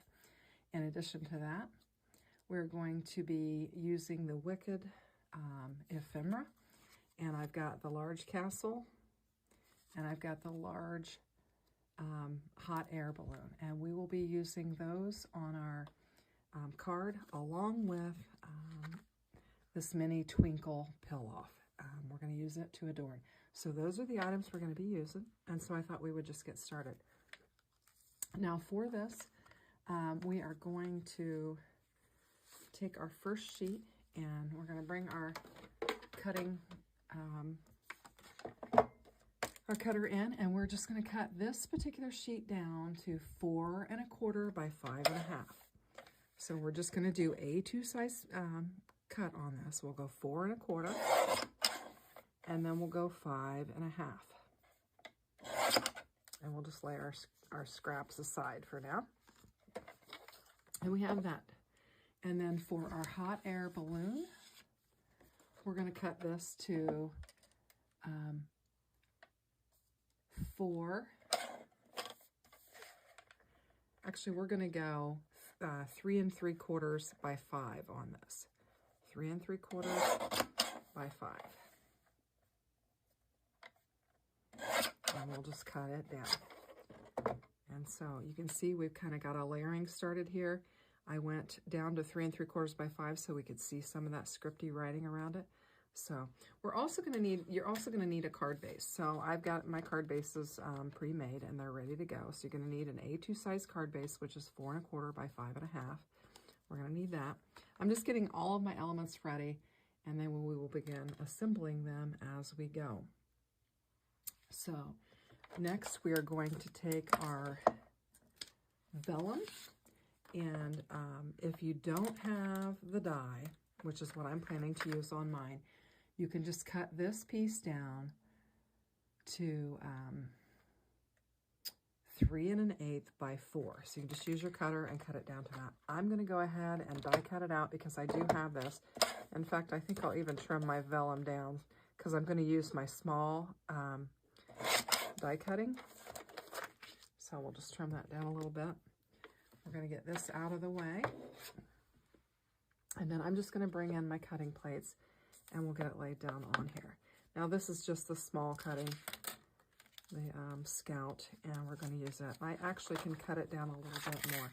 So let's go ahead and, I'm just trying to cut it to where it will fit on my scout. So you don't need to do this. You can just cut it down to fit whatever die cutting machine you have. I just didn't want it to hang off the edges that much. So we'll just lay our stitched Love from Lizi postage stitch die on there, and we're going to bring in our die cutting machine.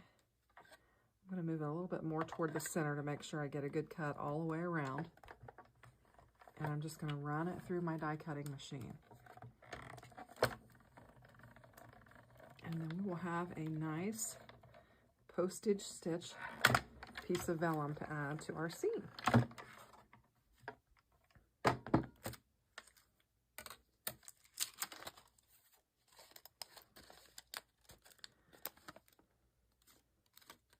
There we go. And we'll just pull it apart there. And now we have a nice little panel that we can use to help with our focal point on there. And then this piece, as I said, was a scrap, and we're just going to use it as the scrap that it is. And then we have our 2 pieces of ephemera that we're going to use for this card. And we'll bring in some embellishment here for this. So let's get started assembling our first card, and we'll be ready to go. So I'm just going to get my plates out of the way, and I am going to bring in my glue.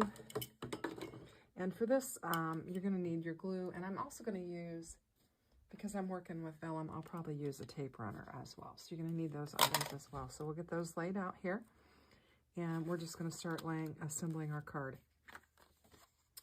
We might want to use some foam too. Now, just depending on how much dimension you want. So I'm just going to get my glue going here. So we'll just get our glue laid down on here, and we'll get our first layer laid down here. Whoops, and I dropped it. I've got better fingers. So this panel should be the same size as my card base, 4 1/4 by 5 1/2. And it looks like I magically cut my card base, I make my own, and my panel correctly. Sometimes I'll get them a little bit off and have to cover them up, but this is going to work out just fine. And then we're going to take our next layer, and we're just going to bring it down. And I think for this layer, since we're using the vellum and we're going to be putting it, I think we'll go ahead and pop up this layer.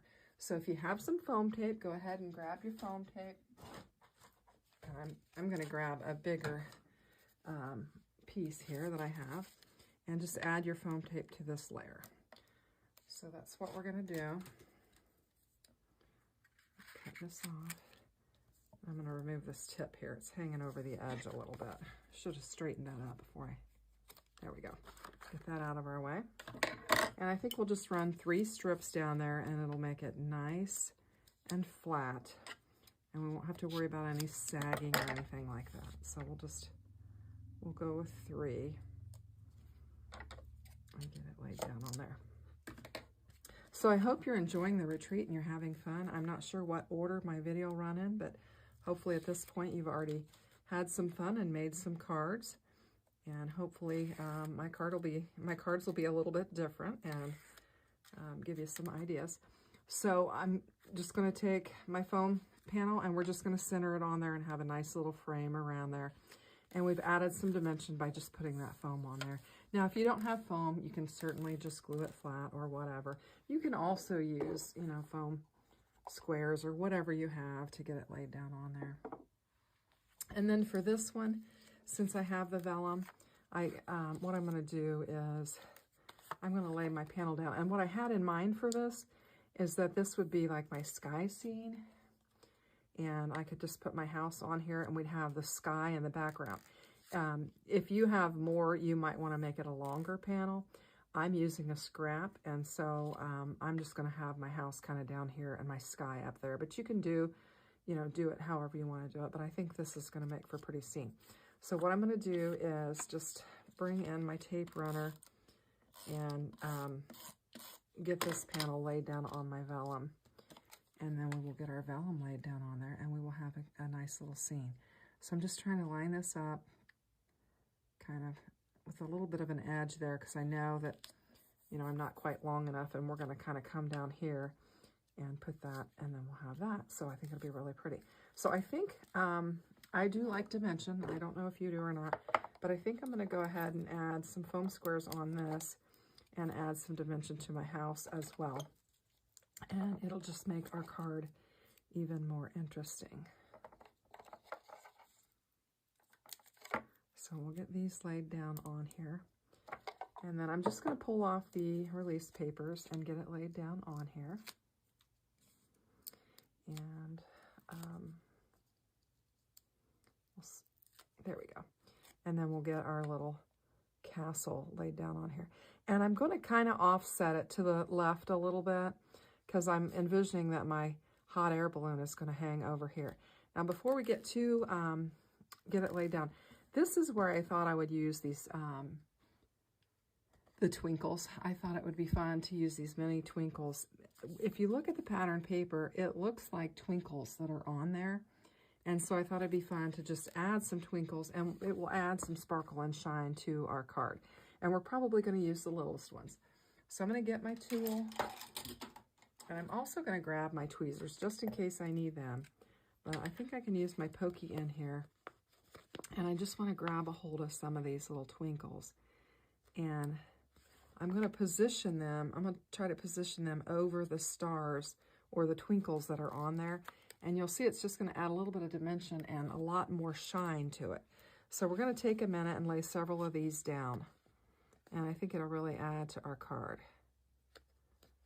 So just trying to grab them off of here. And we'll just get them laid down on there.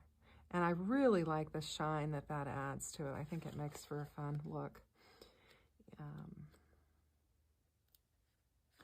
So I'm just going to lift them up one by one. And we probably won't cover all of them because there are several. But we're going to do enough that we get some shine. Looks like I've got a little bit of the glue popping out there. There we go. And so we'll just add some of these. Trying to grab a hold of them.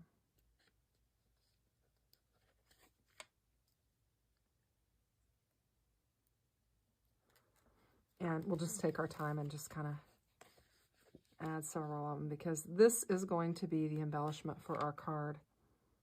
It's going to be the sparkle and the shine that we have.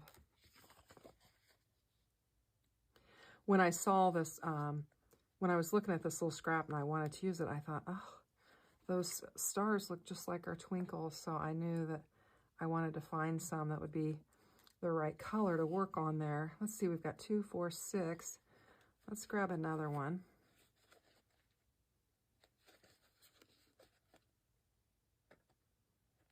There we go.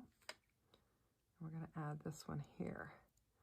And I think that looks super cute, and it just adds a little extra to our card. So let's go ahead and get this laid down. Now we can, let's go ahead and use some tape runner, and then we will use some glue as well for this. I like, when I'm using vellum or metallic paper, I like to use the tape runner because it gives you a quick stick, and then if you put a little glue on there, you've got some super duper hold for it. So we're just going to get this laid down on here. And I think it's really coming together. I think it looks really pretty. And then we've got our hot air balloon that we want to add. It is going to cover up some of our twinkles. So I might think about putting, yeah, it is. It is going to cover up some of our twinkles.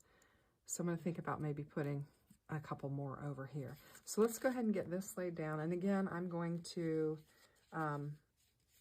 bring in some foam and add some dimension to this as well. I just like lots and lots of dimension on my cards. And then for the bottom one down there, I think we're going to actually cut part of that in half so it won't show. And we'll just get it stuck down there. We'll just tuck the other piece here, and we'll grab another one to put there. So that, and the release paper came off of this one that I cut, so we'll just pull it off the others.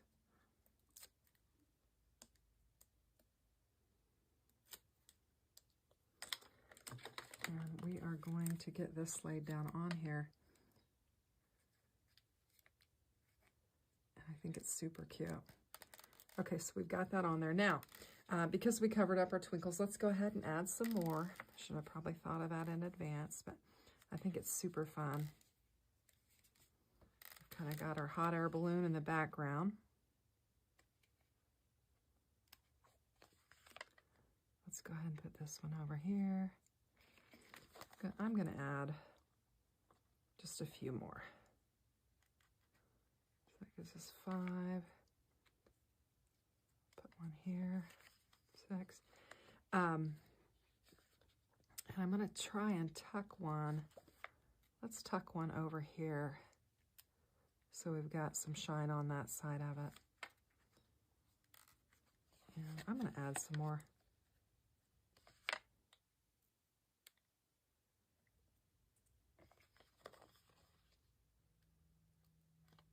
You get a lot of these on the peel-off, so fun to use them.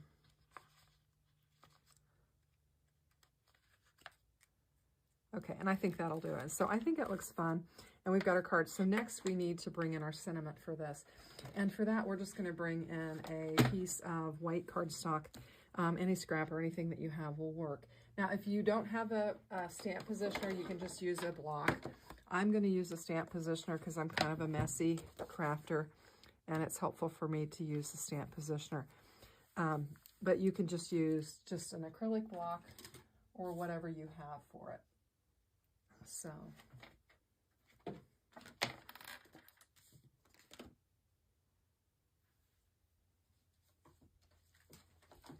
we'll bring in our stamp set, and I think this Everyone Deserves a Chance to Fly is the perfect sentiment for this particular card. So that's what I'm going to use on here, and we're going to stamp it down and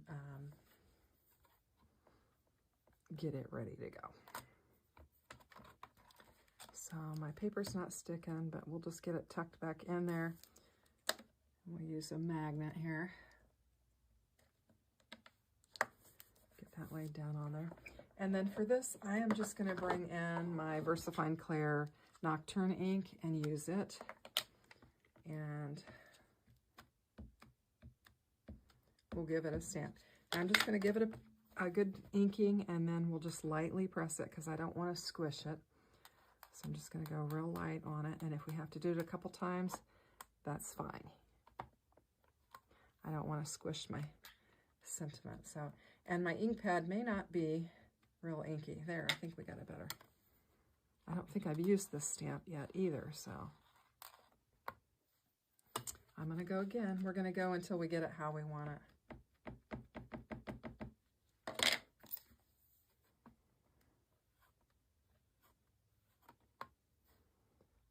One more, and I think I'll be satisfied with it.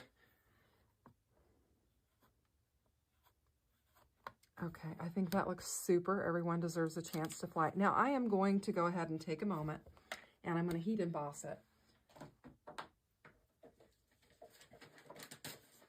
Now, you don't necessarily have to do that if you don't want to, but I'm going to, and if you have the tools, feel free to go ahead and do that. So I've just got some clear embossing powder, and I'm just going to sprinkle it on here. And I didn't use the anti-static powder tool, but I think it'll be fine. I'm kind of guilty of that. I don't always use that tool when I'm just doing a simple sentiment or something. So I think we have it good and covered. We'll go ahead and put this back in here. Get that out of the way. And then we're going to need to get our heat tool ready. We'll put our ink up, get that out of the way.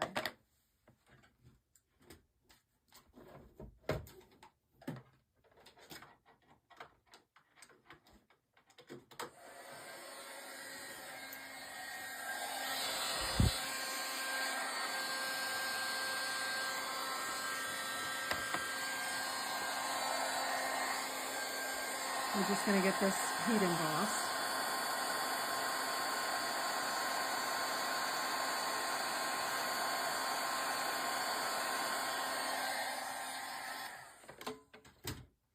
And I think that looks lovely. Now we need to give it a minute to dry, and we'll let it cool a little bit. And in the meantime, I'm going to find the die that we're going to use for that. And we'll get it die cut out. I think it's probably this longest one here.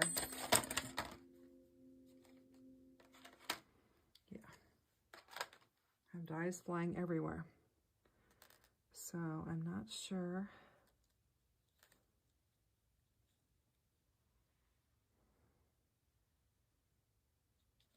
Not Not sure which direction it goes in, so I'm just checking myself to make sure.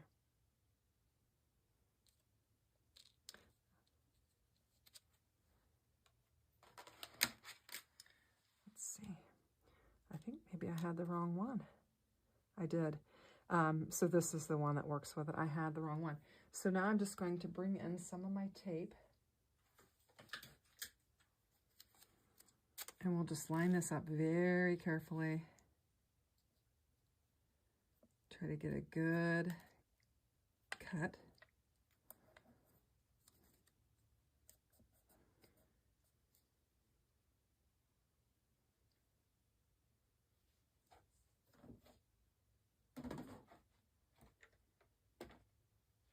And we'll just bring our plates back in. And since I'm going to use the small one, I'm just going to take and cut my paper off like this. And we'll just run it right through our die cutting machine, and we'll have our sentiment, and our first card will be finished.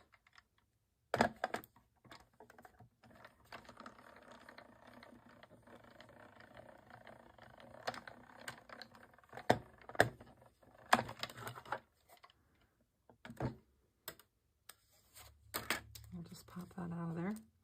And everyone deserves a chance to fly.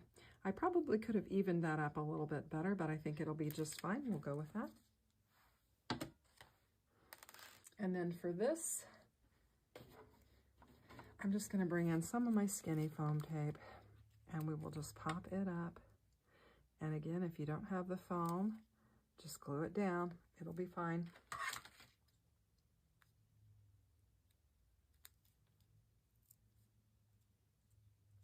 There we go.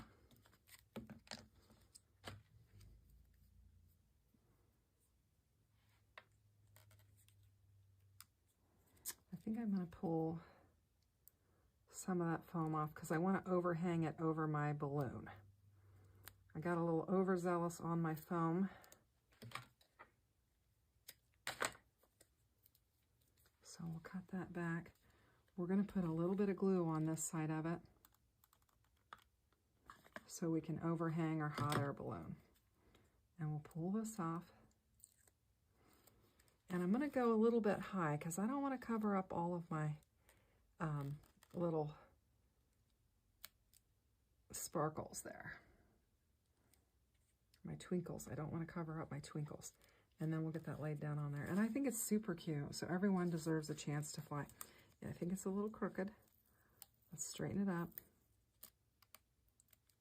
There we go. That looks better. And I think it's super cute. So that is our first card that we're making on my video today.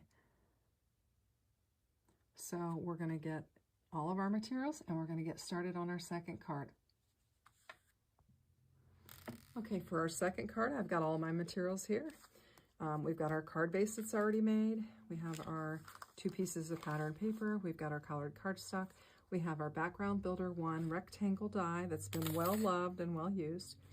We have 3 pieces of ephemera. We've got the red-headed Dorothy, we have the Tin Man, and we have got a floral swag that we're going to be using on this card.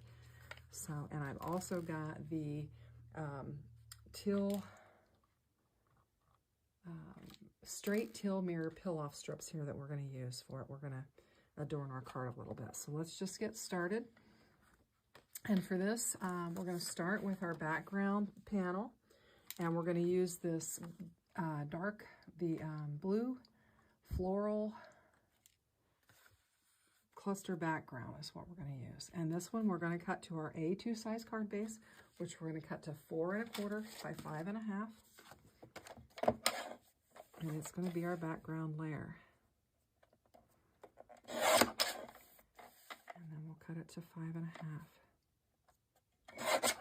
Now save your strips because you can use them for other things. You could even embellish the inside of the card with it if you'd like to do that as well. So keep that in mind as well.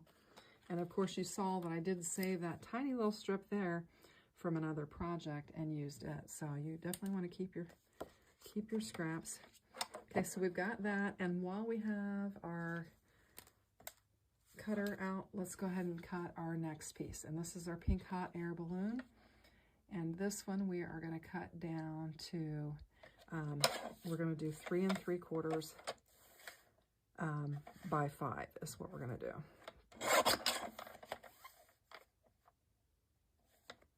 And again, that will leave us a nice little edge around there so that we can see that a little bit of that floral paper peeking out behind there. And then we've got our scraps there. We'll keep those and lay those aside. Okay, and so we've got the makings of our panel here.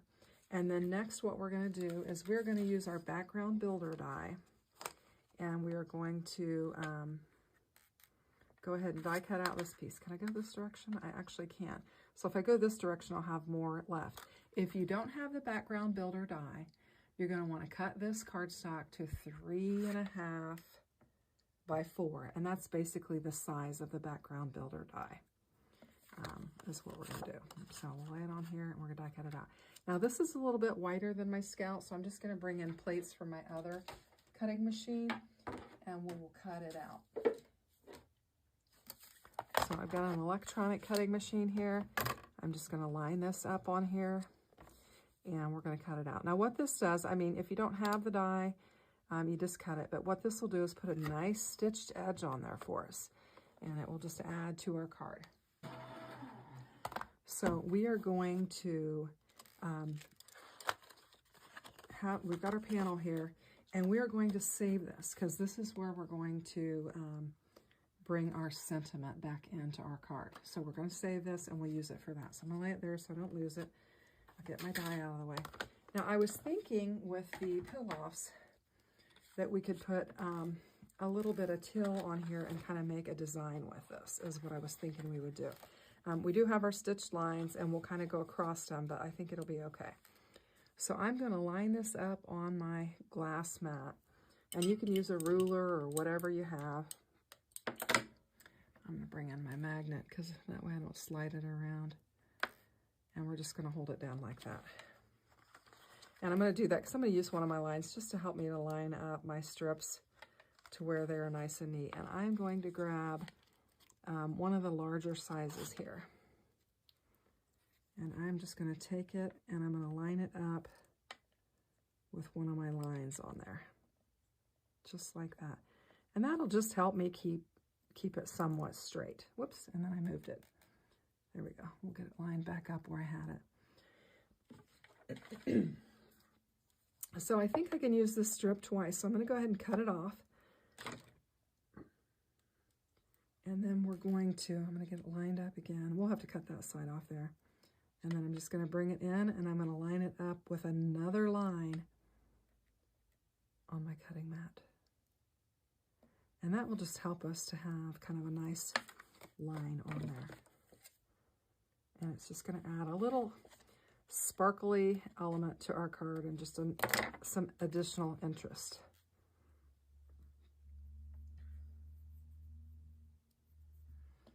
And then I'm going to get it lined up again. And I'm going to put that there. And we're going to go across the top. We're going to basically do the same thing. And I'm going to line my first one up with that line right there.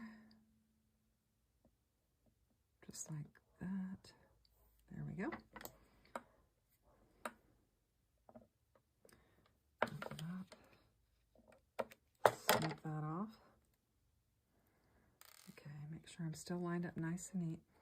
And then I'm just going to take this and line it up with the next line. You can certainly measure, eyeball, whatever you need to do to get it right, but I've got this mat, and so I'm going to take advantage of that to try and get it lined up straight. Probably should have used more than one magnet to hold it down. There we go. And we get that.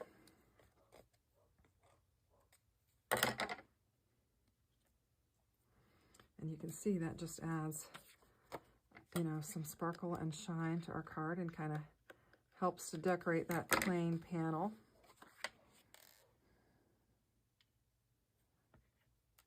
And I'm going to do it again. And we're just going to take this and line it up there. And we'll go across and line it up there.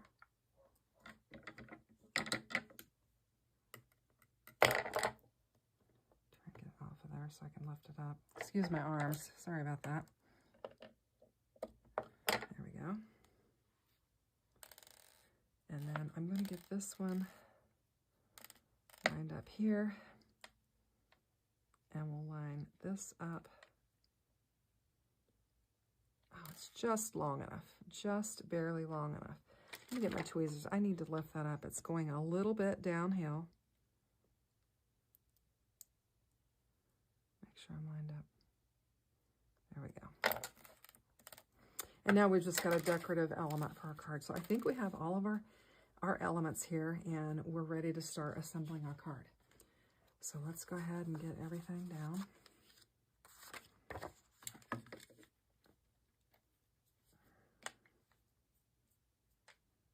I've got glue.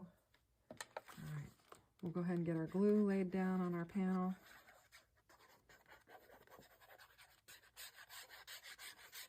Okay.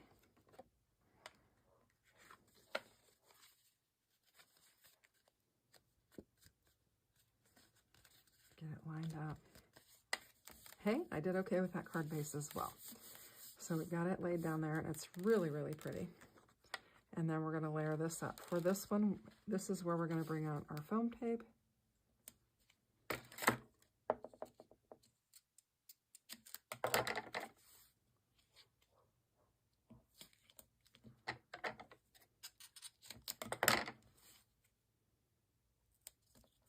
Oops, got a little crooked on that.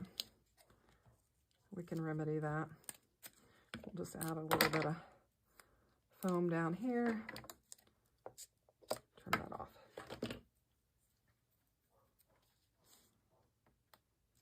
Just pull off the release papers and we're going to get this laid down. Our second card is going to come together pretty quickly.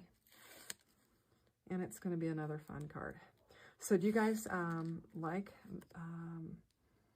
have you watched the show that goes along with this? We used to watch it a lot as a kid. So, and our kids like to watch it as well. So I'm just getting that laid down on there, and I think it looks really pretty. And you've got a nice contrast with the pink and then the blue behind there, and you're able to bring in some of that floral element. And I chose that because the balloons on this one have got the floral elements in it, and I thought that was just fun to kind of repeat the pattern on there. And then we're going to bring in our pink one, and because of the size of our background builder die, it's you know, a little offset, but we're going to bring it up here because this is going to give us room to add our sentiment down here. So we're just going to get this laid down on here.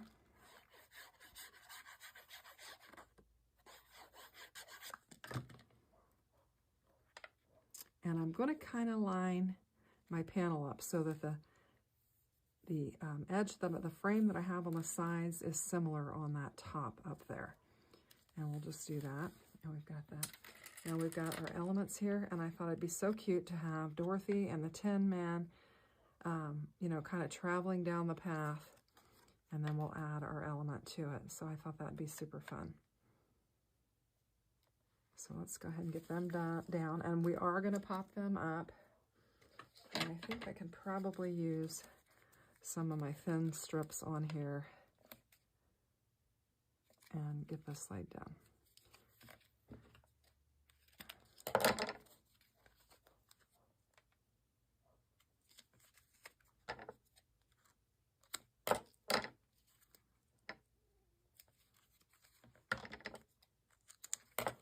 Got an extra little piece here that'll fit right there.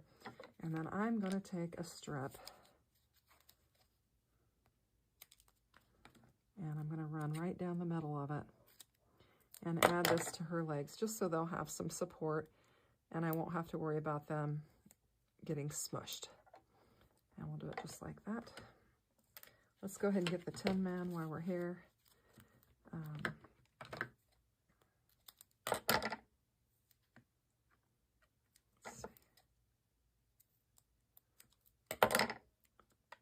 We'll just put some of that down there.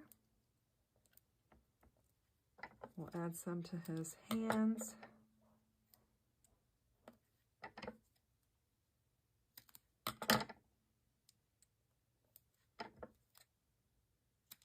Gonna put some up here to the top of his oil can.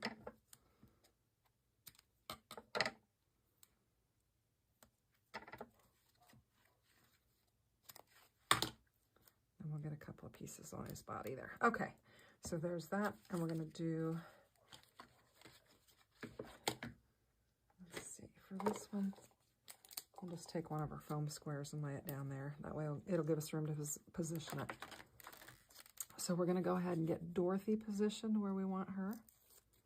We'll get all these release papers pulled off. It will take a minute to do that.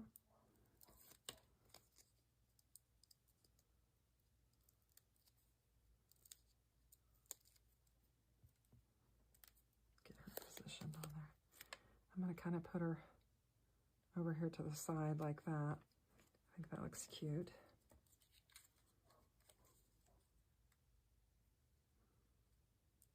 Now there are some really fun sentiments in this set, and we're going to use Because I Knew You, I've Been Changed for Good.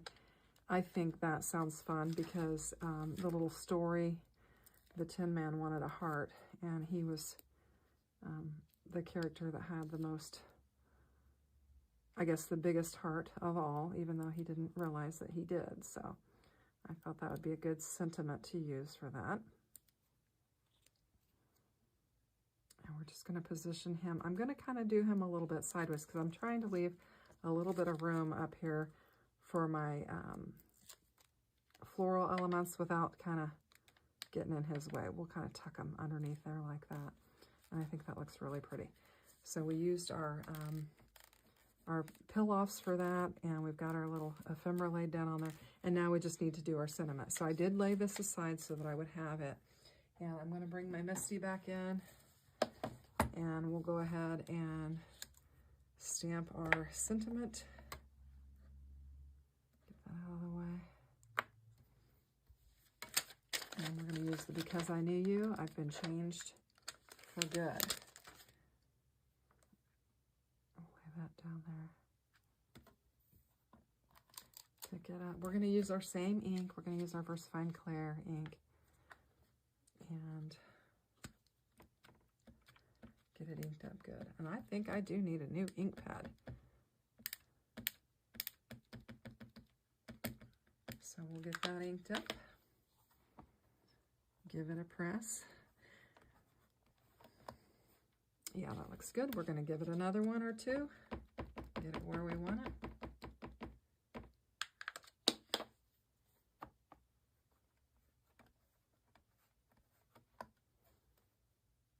And I'm going to go one more time just for good measure. That new could use a little bit more ink on there.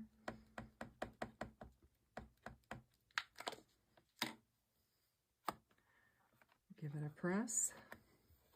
That looks good. I like it. I love the font of that. It's just a real good block font. I think it looks really nice. So we're going to do the same thing. I'm going to bring in my little piece of scrap paper here. Grab my clear embossing folder, sprinkle it down on there. We'll give it a little wiggle. I'm going to do it again. Make sure we have good coverage on there.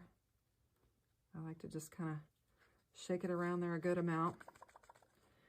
All right, we'll lay that aside. Put that back in there. All right, now we'll get our heat tool. We'll get it heated up.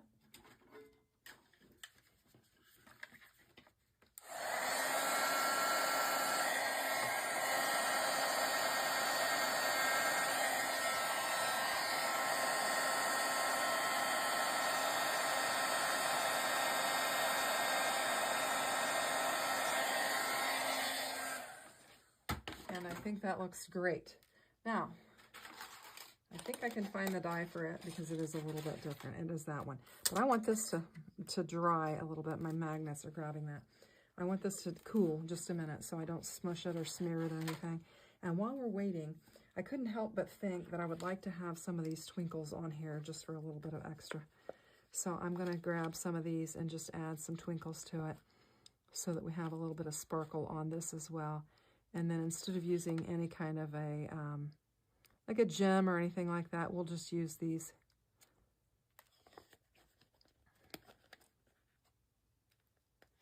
twinkles on here. And it'll just kind of fill in some of those open spaces that we've got on our card.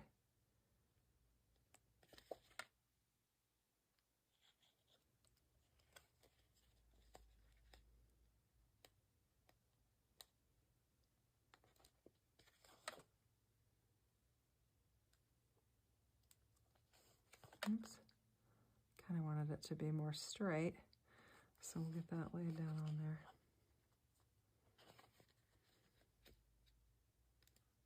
I'm going to bring in another one. We got 5. And I'm going to put a couple over there beside the Tin Man as well, and just kind of fill in those gaps.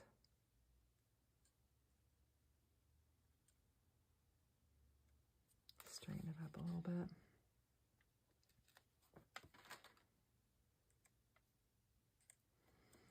And I think that is the cutest little Tin Man, don't you think? I think it's super cute. I love the little pink cheeks and the little heart. Just super cute. And she's got that cute little dog. That dog is adorable. Love it. And of course the ruby slippers. Okay, so let's go ahead and get our die laid down on here. I'm going to grab some of my tape. If I don't grab the tape, I don't get a good cut. I have learned the hard way. Too many times I try to just eyeball it and lay it down. I'll bring this one down a little bit, so maybe it's a little bit closer than the last one. And we will run this through our machine. I'm just going to cut these little edges off so it'll fit in my machine. Bring in my plates. And let's just get it ran through here.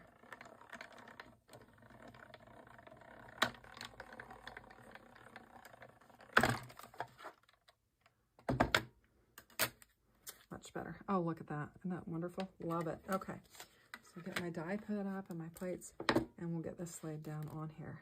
And I was thinking we could just put it down here and kind of fill in, you know, that space that we have from the difference in our panels. And we'll get it laid down there. For this one, I'm just going to glue it straight down on there. So we'll just get some glue on here. We're going to get it laid straight down on here.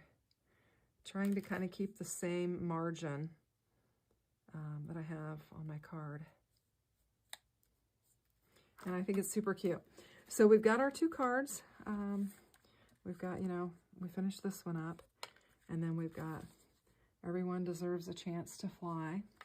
And I think it's a cute use of some of the ephemera and the pattern paper and the sentiments.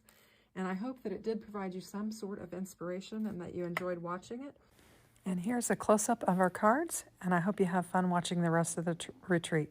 So take care and happy crafting. Bye-bye now.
my lovelies, so you are back with me.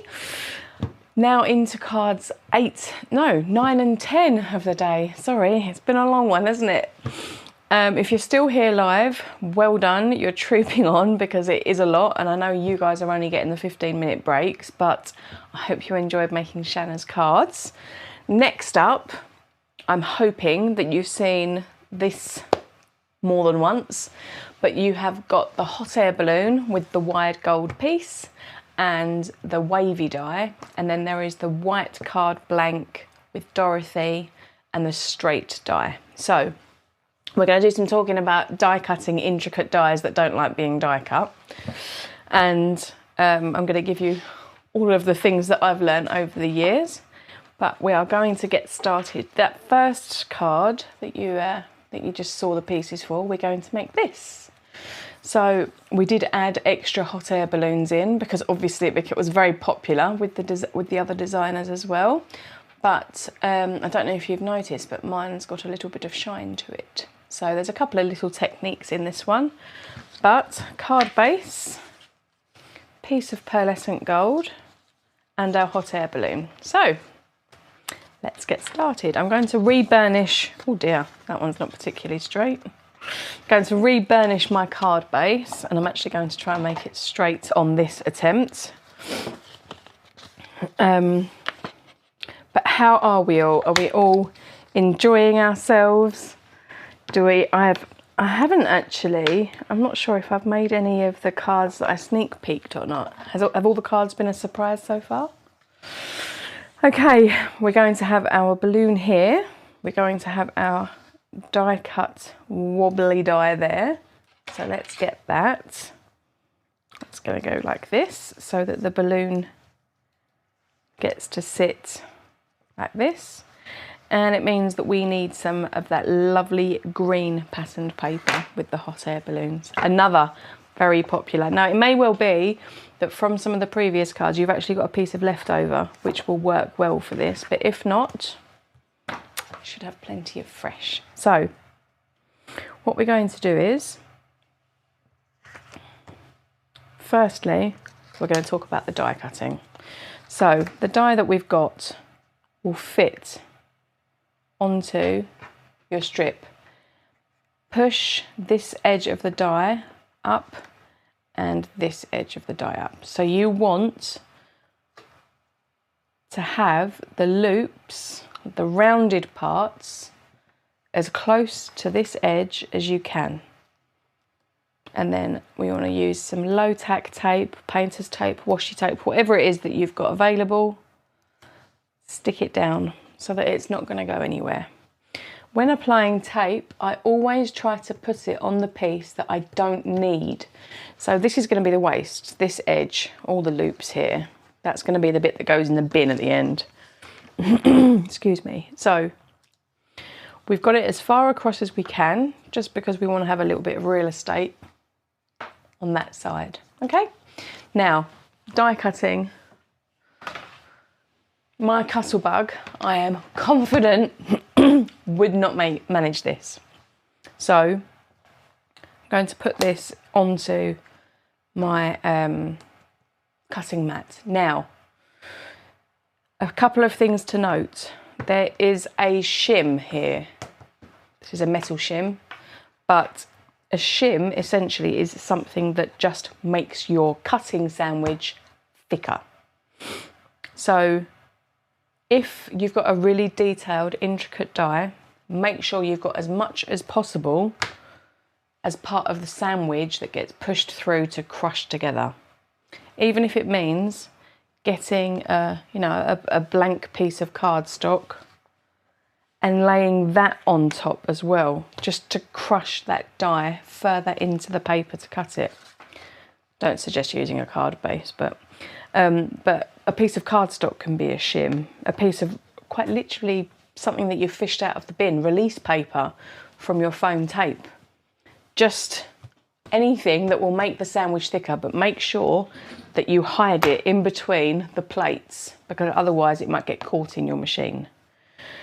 The other tip that I've got for you is put them in long ways, because you've got to imagine it's like a rolling pin that goes over and presses down. So if you've got your die like this, the rolling pin has got to try and crush everything all at once. So if you spin your die long ways and have as little else as possible interfering, like if you've got this covered in lots of different dies, it's got lots of different cuts to press. But anyway, lecture over. We're going to do this and we're going to hope for the best. So as I say, loops on this side, I've taped it down, I've got a shim, so let's cross everything and hope it works. So in it goes, press play and hope for the best. Ooh.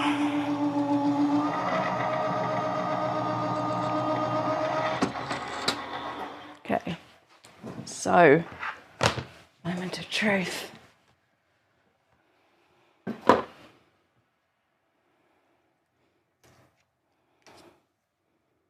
It's worked out very well, which is really reassuring. If, when you pick it up, this is one of the joys of taping it, but if when picking up, you can see that it hasn't cut all the way through, put it back down and go again.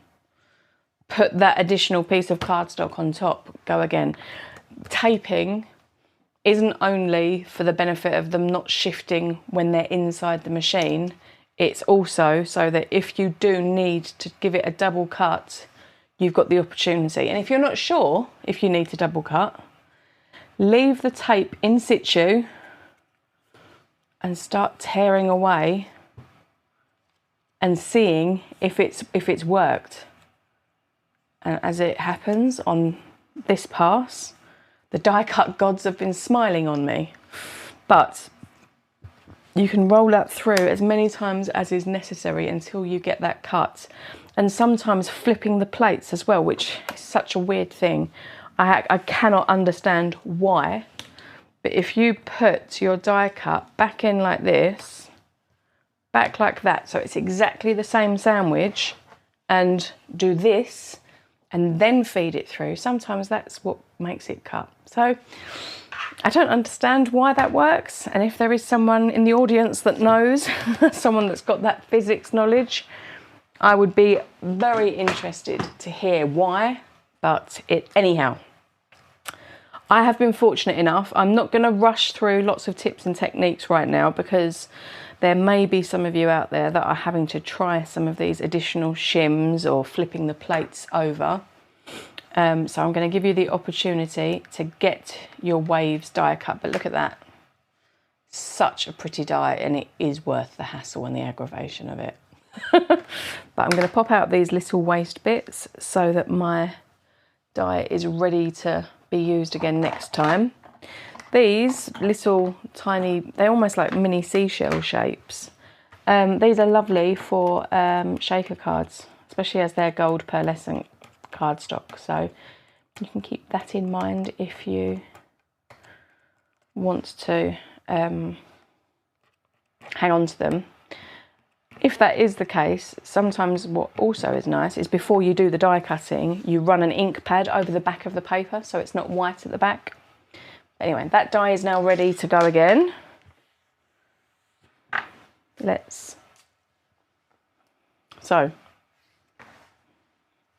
Okay, now I'm going to get my tiny snips. As you can see at the edge, the die cut it sort of stops on a loop. And I am just going to snip there. This one I actually tore when I was pulling away the other piece of paper. But now I have this really pretty scallop. And the scallop itself is actually long enough to go across the card base sideways. But I thought what would be pretty is to sort of use this arch over the balloon. So if we have the balloon here, then we can sort of stick the arch like that, maybe. About there. I think that looks good. So, just so that I know where I'm at, I'm going to draw That's all going to get hidden anyway. I'm just drawing this, double checking actually. Yep, we are the correct way up. But just so that you've got an idea, the loop sit like this. If I can get it to sit for me. I've obviously snipped it somewhere along the way. I can't work out exactly where, but it is exactly the same wavy loop as this one. So that sits there like this, and then we're going to take some pattern paper and we want it to come down to where my finger is. So now we can move the gold out of the way, and we know that this is the piece of patterned paper required for this card. So we can snip and we can snip. Now for measurements, because me and my ruler and my pencil isn't always particularly easy for everyone, so we are talking 3 9/16. Oh my gosh, 3 9/16 by 4 1/4. Yes. So let's snip. Do this with your trimmer, or you can do it as I am with scissors. Okay. You don't need that piece of paper any longer. So what we now have, we'll lay this here. And you'll see we now have a piece of paper that is going to cover from here all the way up to this corner. Now, this corner, I'm going to pop a little pencil line there and all the way down in. Now, your die. Let's talk about how we can use this die to make your life easier.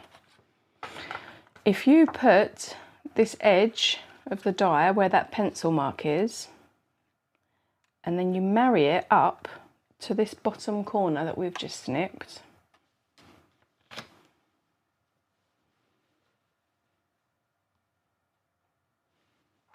you can draw with your pencil a bit of a wobbly line.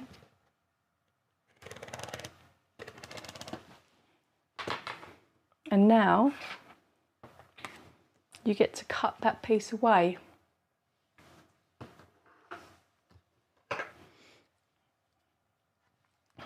Okay. So this rectangle piece, just to reiterate, is 4 1/4 wide because it's the width of your card. From top to bottom, mine is 3 9/16. Now, the reason mine is this size is because when I've laid my loops, you lay your hot air balloon first to make sure you're happy that it's not hanging over the edge or the bottom. Then you're going to take your die cut piece and lay it as a frame around your hot air balloon so that it swoops past it. Now, the bits that are important here are this bit and this bit. At this point, you can measure and you'll see that you are at 3 9/16 down to those loops. You can do what I did, which was lay your paper over the top so that it sits to the corner there and all the way up, and then you snip around it. Knowing that this is where the gold sits, I've put a pencil mark, and that same part of the die, which is this top corner, lays onto that pencil mark. Then I need the other part of the die to swing round until it touches that corner. Now I've used my pencil to jiggity run all the way along there. So I've got a really faint pencil line that runs on that upper edge of the die, this top piece, not the scallopy loopy bit, but the lacy bit at the top. Now what I get to do, my scissors, cut along that line. Now of course this line is a bit loopy and bumpy, so we're just going to pretend that we are following the main gist of this line all the way up to the edge. So we have this piece which we can take away over here. Now you need your eraser to get rid of any of those additional little pencil lines that may remain.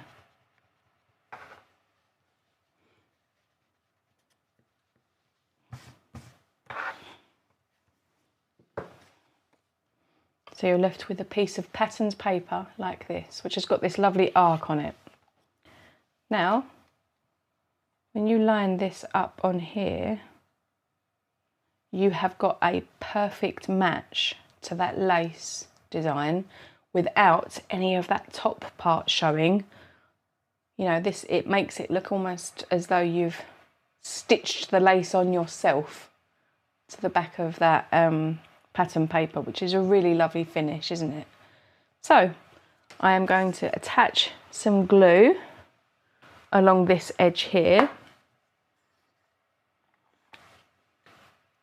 so that I can lay down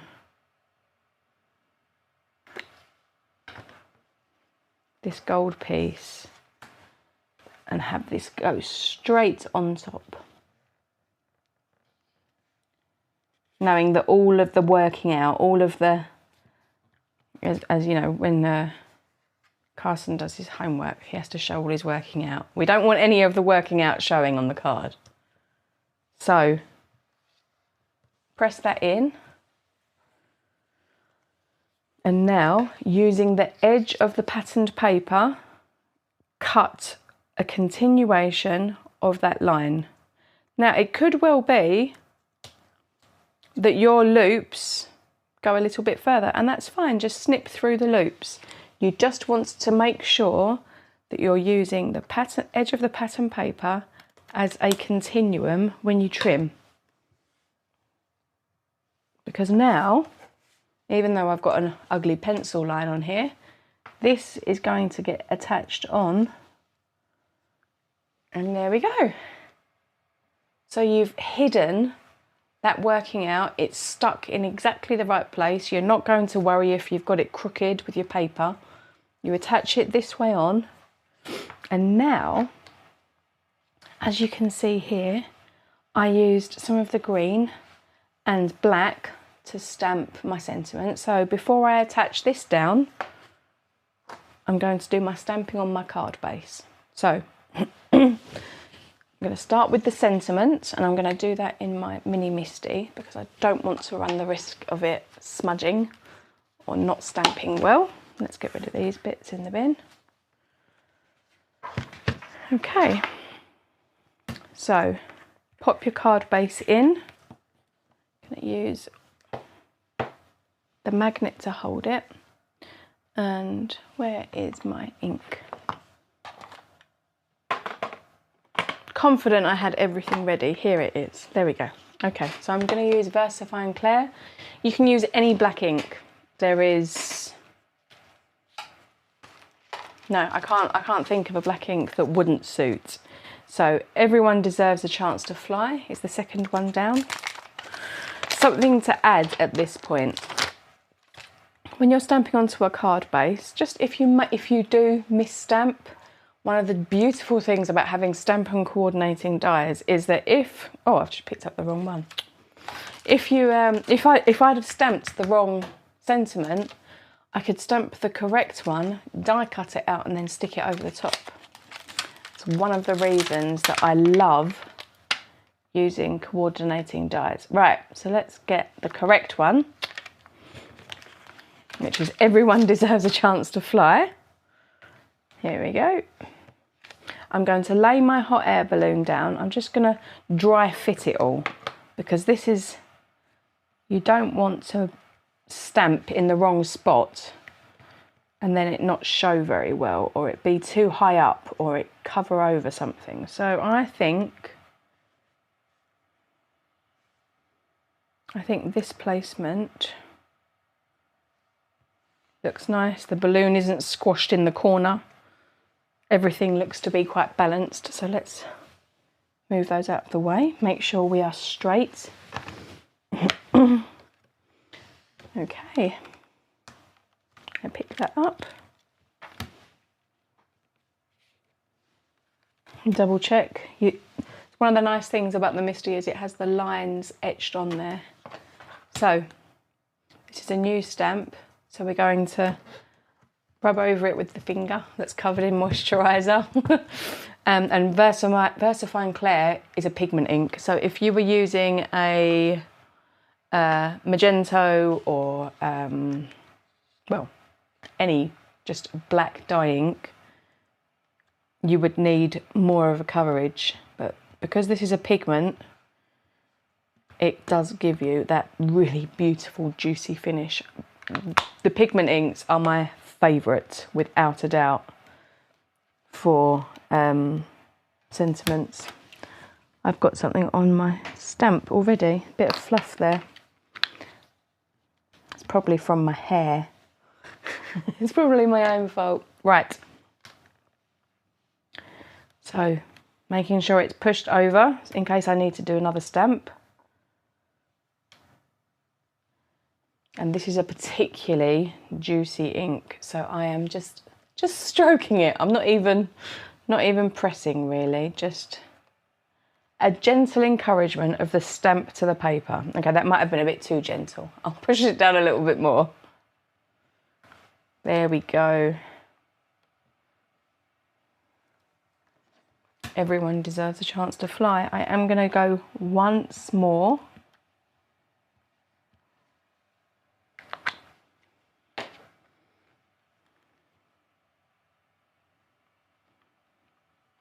Just to really crisp up. Isn't that gorgeous? Everyone deserves a chance to fly. Gonna let that dry. As it's a pigment ink, it's gonna stay wet for longer, prone to a bit of smudging because pigment sits on top of the paper as opposed to the dye ink that sinks into the paper. It's becoming the end of the day, so please excuse me and my terrible wording. Okay, so we have stamped sentiment. We now need block, and I'm going to take the little hearts from the Oz set. I'm going to take both. You all know how I love to create a background. You could, of course, use the broom, the magic wands. You can use any of the stamps that you like, but I wanted to have a little green hearts to sort of match the paper. Okay, as before, I'm going to start with the big and then fill in the gaps with the little. I am keeping these all up the correct way. So we're not going upside down, but I will go off the edge of the card. There will be a hot air balloon that will be taking over a big portion of this. And you can, if you want to, line up your hot air balloon. Obviously stamp over the top of the sentiment if you want to. This is your card. Okay, so I've stamped some of the larger ones, and I'm now going to stamp, I've stuck that on there a bit crooked for a lefty. I'm going to take that up and make that easier for myself. There we go.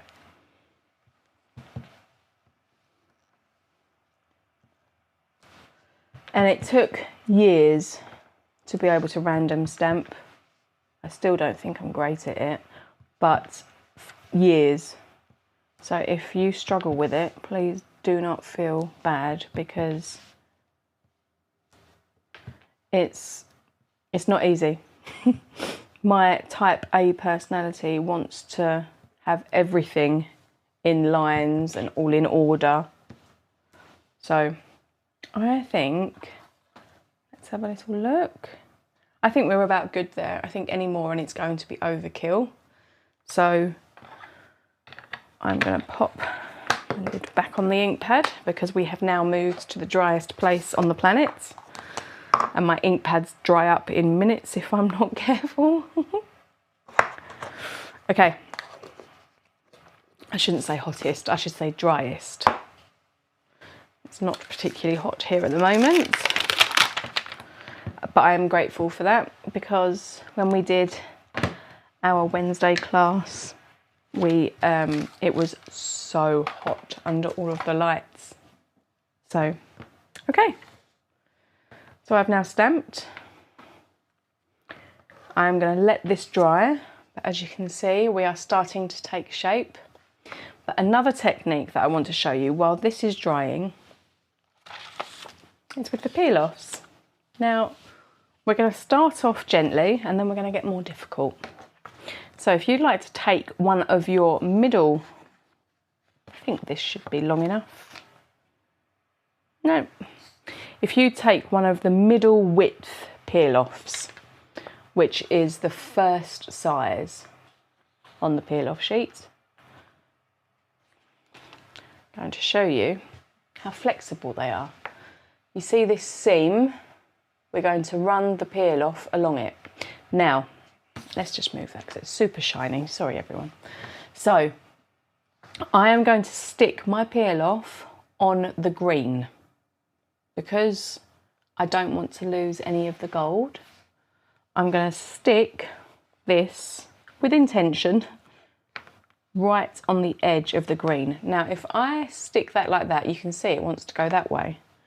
But if I use my finger as I go, you can encourage the peel-offs to bend. Now, I appreciate this is not the easiest thing to watch because it is very close-up work. But if you stick as you go, twisting the peel-off so that it ends up going where you want it to go, look at that. We've now got the peel-off following that line. And we get to flip and snip. And we have just made what was really pretty even prettier. So, if you found that a doddle, you're really going to enjoy what we're doing here. Oh gosh, sorry, my camera is going bonkers.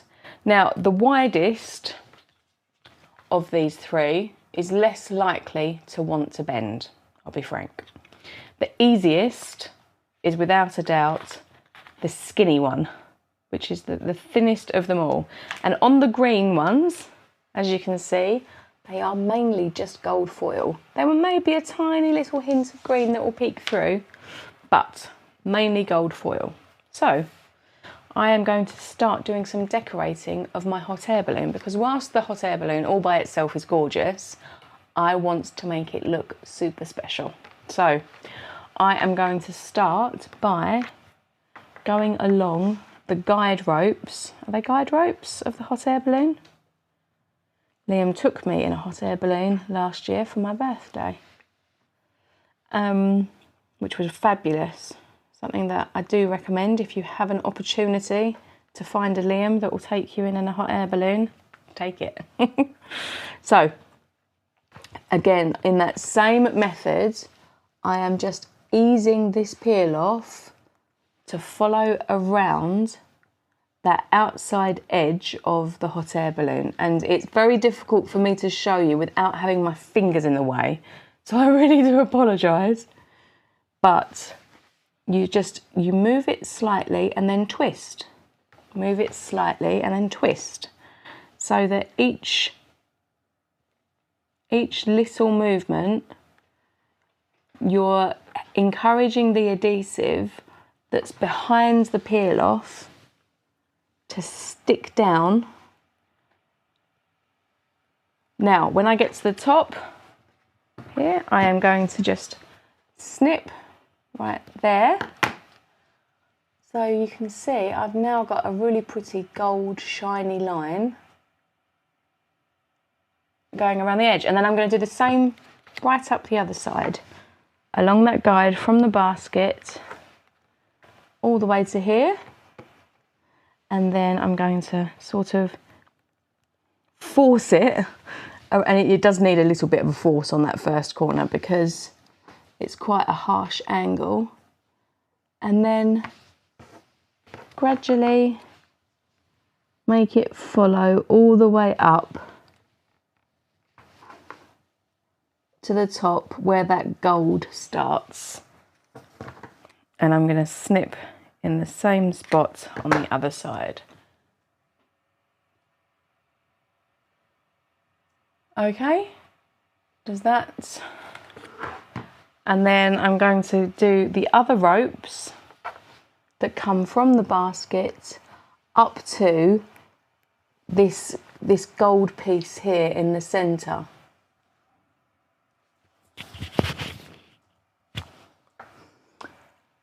I am going to here. I have a green light on it.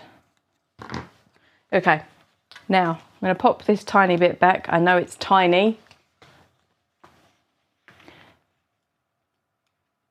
but I'm going to take the next one and I'm going to go onto the next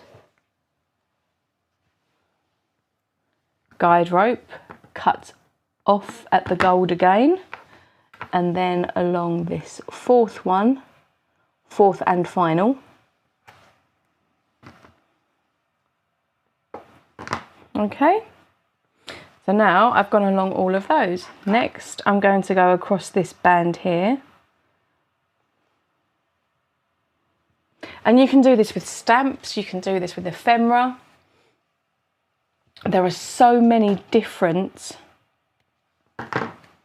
ways that you can decorate, and it's not over the top, it's not in your face, it's just a really pretty way to add some shine onto a card. So let's do this lovely centre band.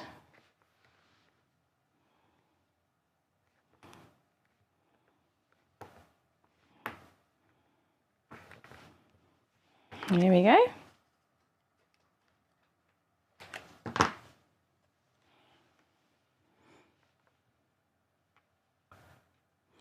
And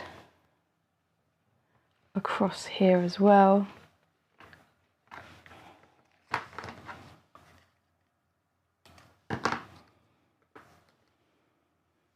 And now we have the option of going up in between each of the colours.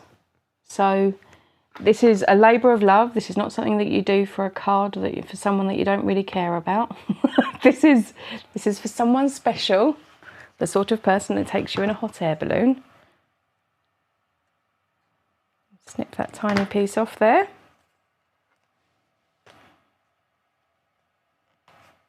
Come on.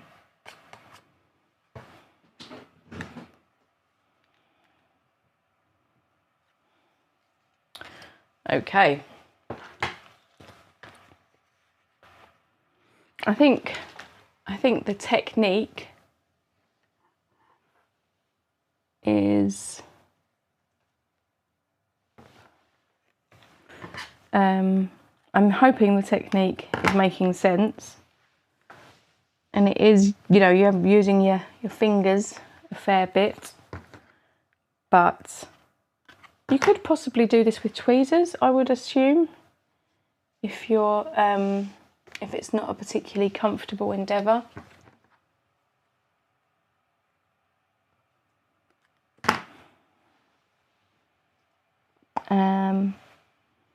I've just got these last two here, and then I've got the ones at the top. But then at the very end, you will see how lovely and shiny this card is going to look, the magpies out there will be super envious.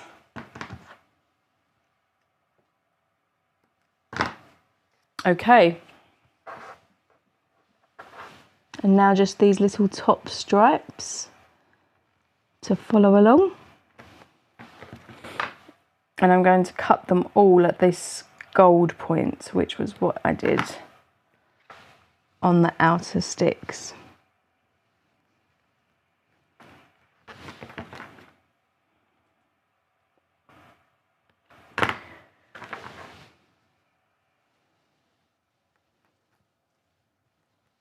Okay.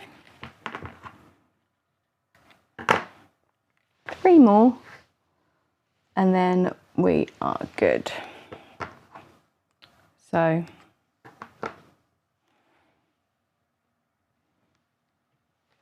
there are lots of things that I enjoy doing to ephemera. So colouring is fabulous. Really enjoy colouring. Very, very time consuming for me, at least. And so I do very much enjoy using ephemera because it is ready to go, and it means that I can make it special in that time that I would have used to colour. So there we go. I have now put this gold peel off along the majority of the edges. So all of the ropes going up, the belly bands across the top and the middle there, and then all along each of the different panels of the hot air balloon. So this should now largely be dry. We're going to flip back to the overhead camera now. And I am going to lift both the pattern paper and the hot air balloon, because of course the hot air balloon is flying. Oh, that end has just folded in on itself, so let's encourage that back to where it's supposed to be. Give it a good press. Okay, so let's get some foam tape.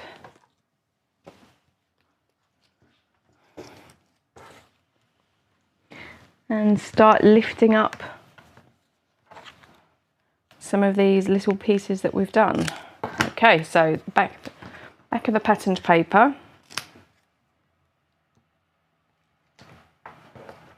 You can do the same again. Now, if you use fun foam, then you can draw a pencil line on the fun foam around the die in the same way that I did for the pattern paper, so that you know that you're going to be supported the whole way along. But what I'm going to do with this is I'm going to cut foam tape into small strips and feed them along these edges here. Just because I don't want it to sag down. That would be really sad after all the effort that we've made.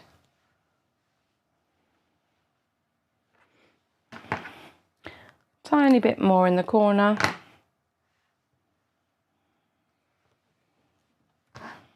Okay.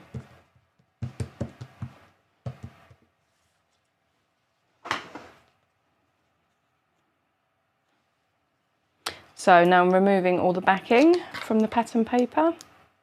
And I do suggest sticking the paper down before you stick the balloon down, because the balloon has got a bit of scope to move, and if you stick the balloon too high, I may have been a bit generous there, we go. If you stick the balloon too high, then the paper will have to cover it, which won't look quite so nice. So I'm going to do as I did earlier. I'm going to put this edge and this edge together on my mat, pressed down, and I'm going to use my fingers at the side to line up that edge. Now, once that edge is lined up and you've got both this and the paper, you can squeeze them together. And now that is in the right spot. When we turn it over, you can see we're all good. And if there is anything that does hang over, take your scissors and just trim it using the card base as a guide, because the card base is flat and straight. There we go. So,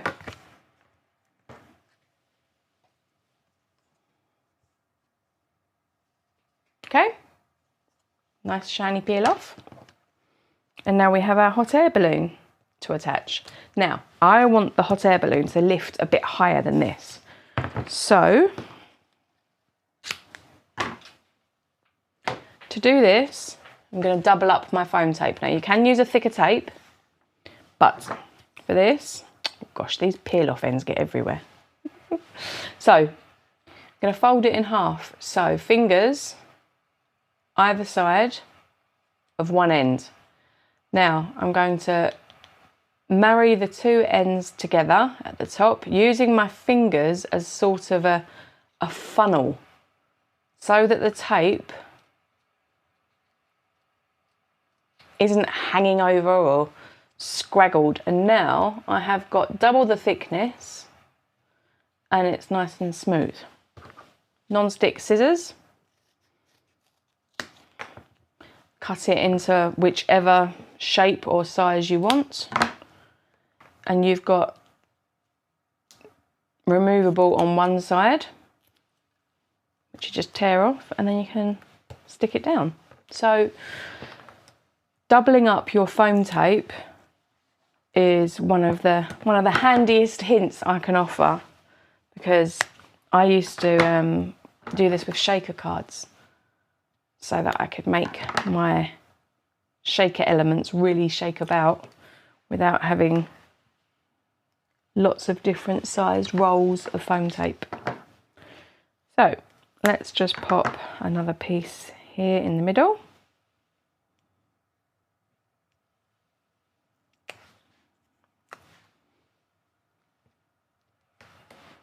Let's just use this little piece here.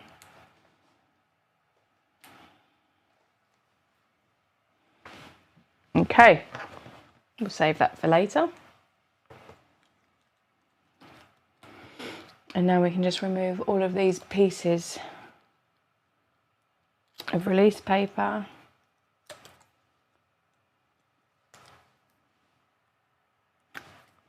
And now I like to use a reverse tweezer.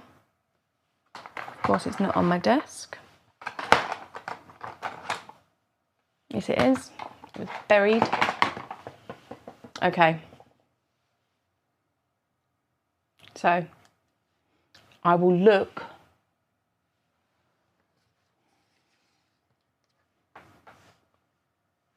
okay, and there we go. I can move it around without my fingers in the way, so I can choose my positioning, and I think I really like the look of it there.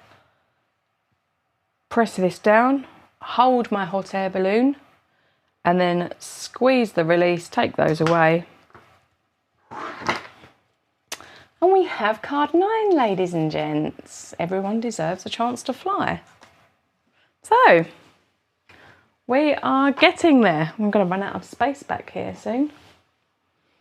Okay. Are we ready for card 10? How did that go?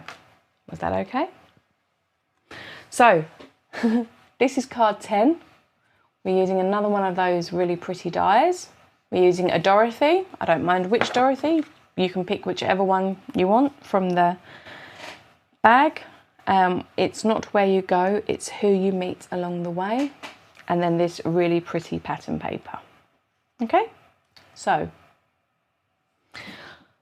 Liam's going to show you once again what is required to have. There we go. So you need a Dorothy. You need a card base. You need a card panel.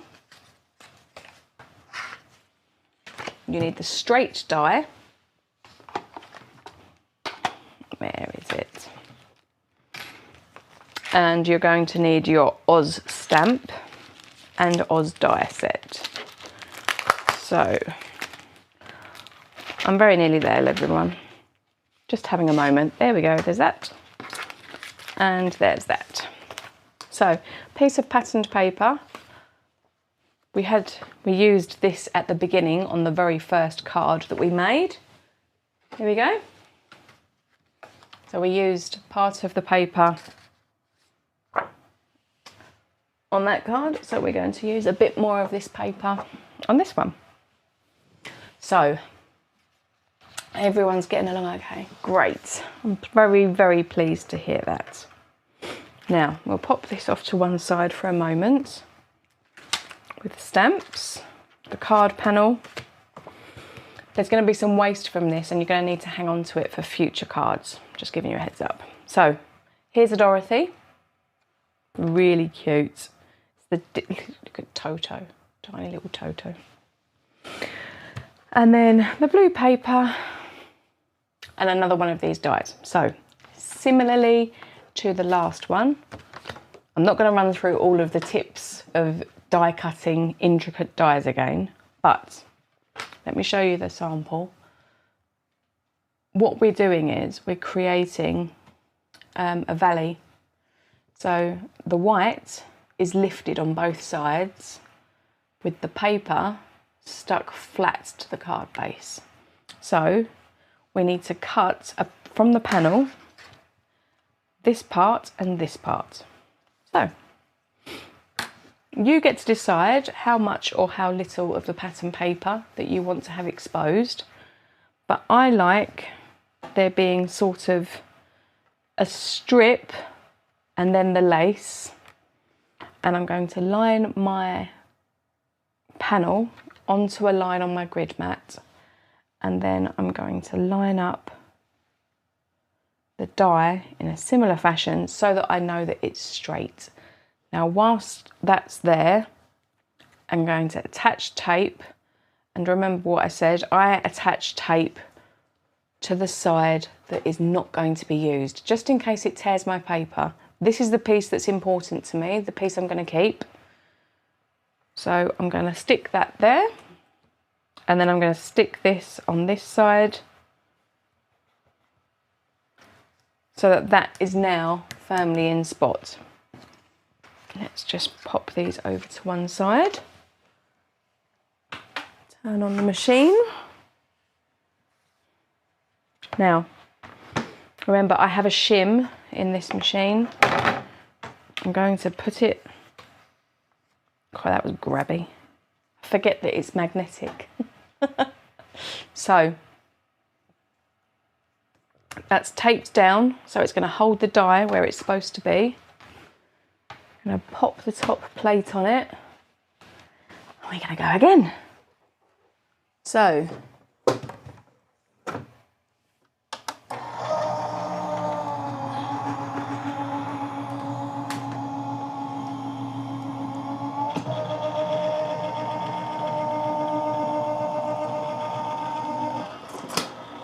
okay, everyone cross everything.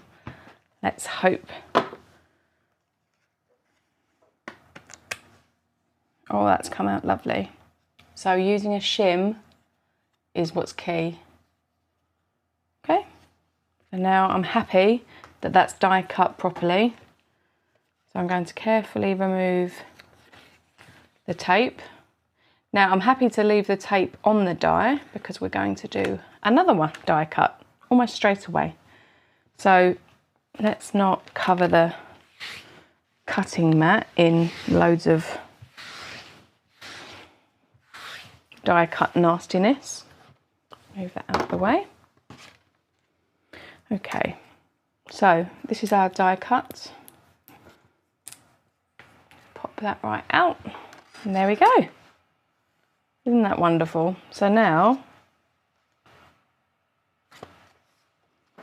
we can stick that along the edge and we get this really pretty border. So I am actually going to take the tape off, having just said we could leave it on, but that's just because I want to make sure that I pop everything out, because if you don't pop everything out, it may not die cut properly on the next run. So there are different brushes, pokey tools, you can use tweezers, scissors. This I've stabbed into my finger more times than I care to count. It's far too easy.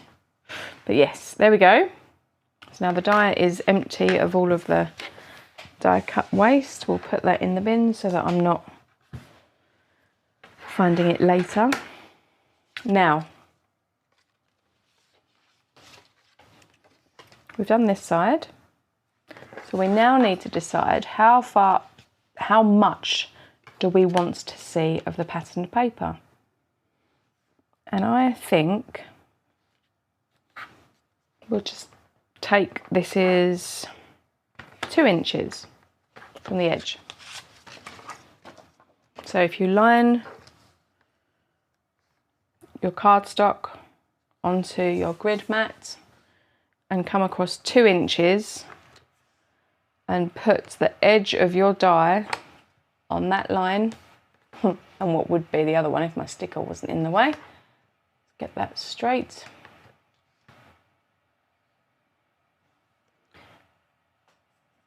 There we go. And then stick you there. And we will stick you there. So this will be a 2-inch piece, and this is the waist. We will pop back onto the die plate, back in here.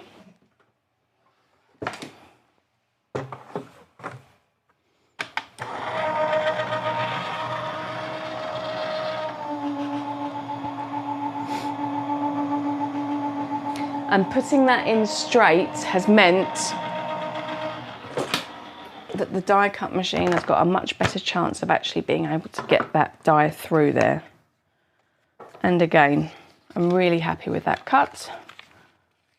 So I will take away the waste, but as I say, don't throw this bit out. We're going to need that. Excuse me. Sorry. Okay, so now we have our 2 just plain white scalloped pieces. So let's pop this back. Take these out of the way. There we go. And now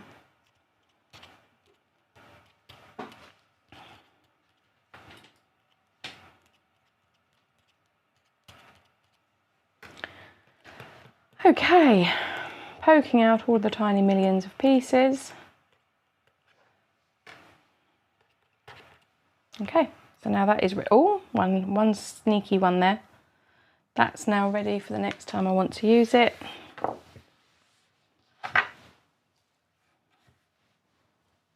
Okay, so we're starting to take shape. We have our pieces die cut. We know we've got a piece in the middle that we're going to put some patterned paper in.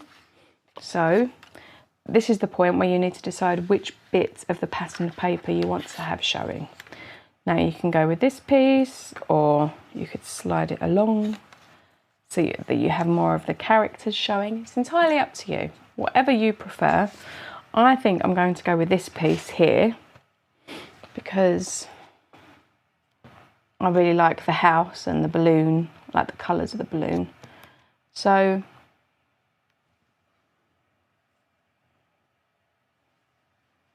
I'm going to cut, essentially, this is just shy of 2.5 inches width, but I will measure it properly for you. Me and my pencil.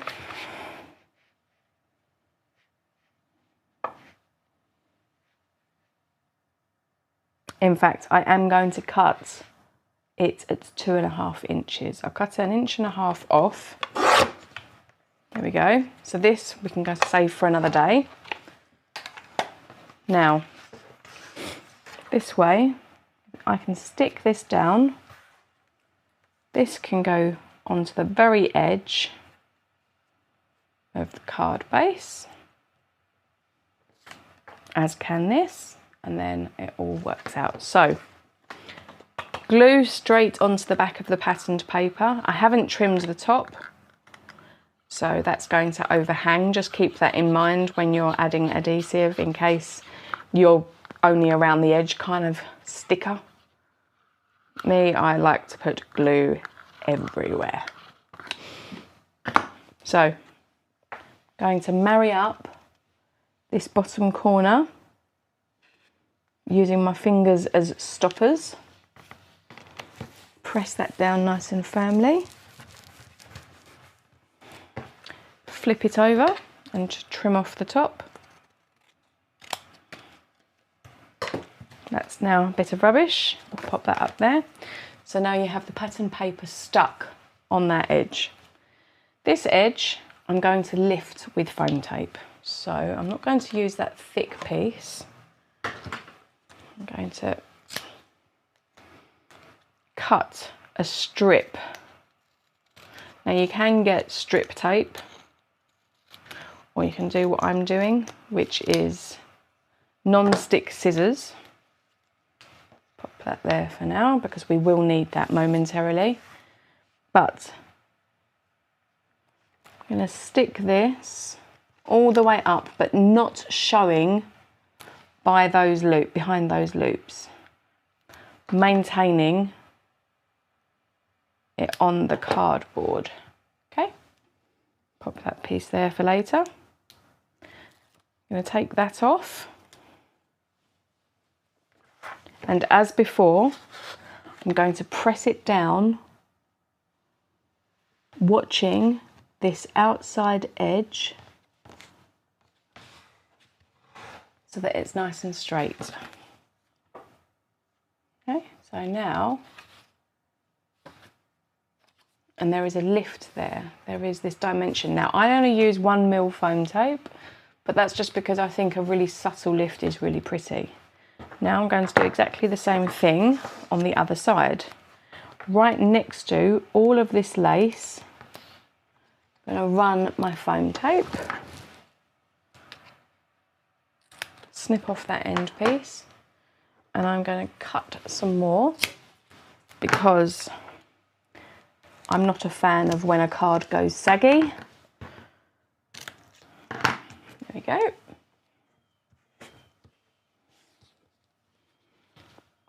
I'm going to remove the backing and get this attached on now using this corner, and using that same technique of my finger and thumb either side of the corner to push the edges up to, so that I know that I'm straight. And there we go. So I have now created that lift with this sort of sunken in patterned paper. Now, what we're going to do is going to get those peel offs again. You can see how much I love my pinstripes. And I'm going to actually use the widest one. Let's see, this one should do the job. And I'm going to run this right along the edge from top to bottom, down here, all the way up, so to cover up the fact that it is all one piece of cardstock. Just like that. Snip off the end. Not going to save that bit, I'm being a good girl. Not being over the top. So, widest. Then I'm going to use the mid-size one on this size and do exactly the same thing. Start at the bottom, anchor it down with my finger, and then guide it up, moving as necessary until they are all the way up to the top. Trim that top bit off and pop it back. And now I'm going to take the thinnest of all widths, leave a small gap between the wide one, just 1/8 of an inch, and then pull that straight up just to create, it is like an extra pinstripe, which was exactly what I had in mind when I made these peel-offs. That's why they got called the pinstripes. So now we have this recessed patterned paper with all these lovely bright colours, and then we have the die cutting that's proud, and we've decorated these edges. Oh, I didn't trim off the tiny pieces at the bottom. There we go. Right, so we have our Dorothy and we have our sentiment to consider.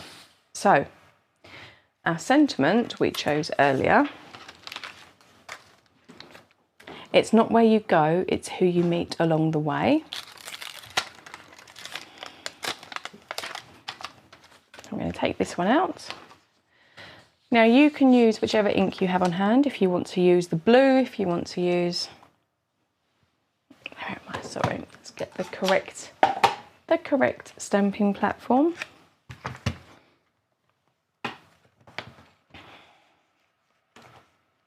Okay, so I'm going to leave a little bit of space around these. I don't need to worry about it being too straight because I'm going to die cut this. So, and I'm going to use the blue ink. And this is the prize ribbon.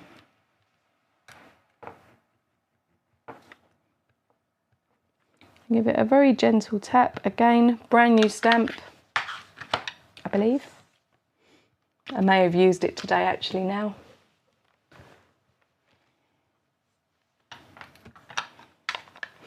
But let's make sure we get a really lovely impression.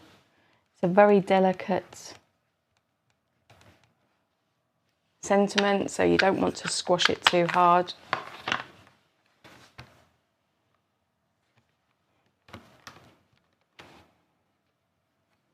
But that looks lovely now. Take that out. Give that a wipe.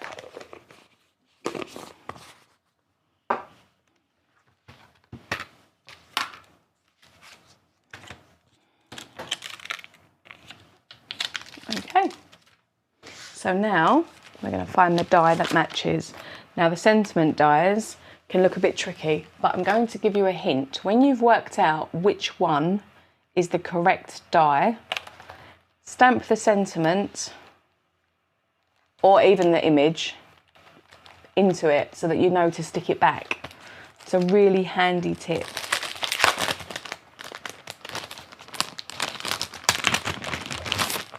So it's not where you go, it's who you meet along the way. I believe is this one.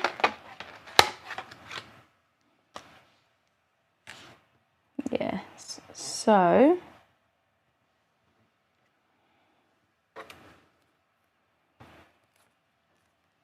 I'm going to tape this down without moving it, ideally.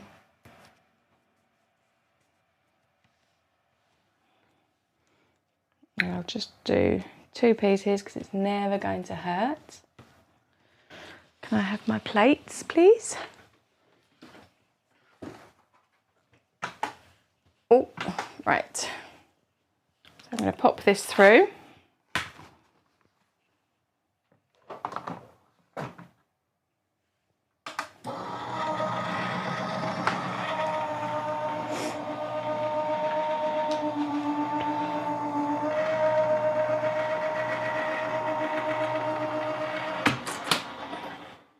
Okay.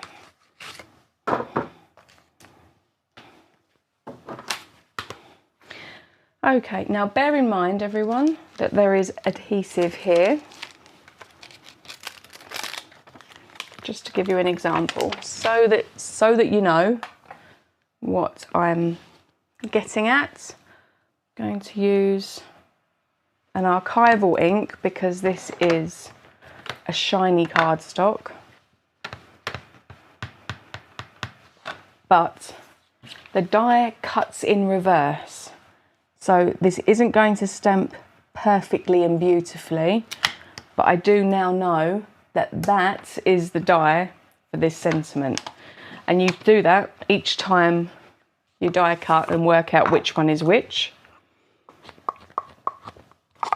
Then you'll end up with the knowledge straight away without having to work out which is which. So let's pop those back.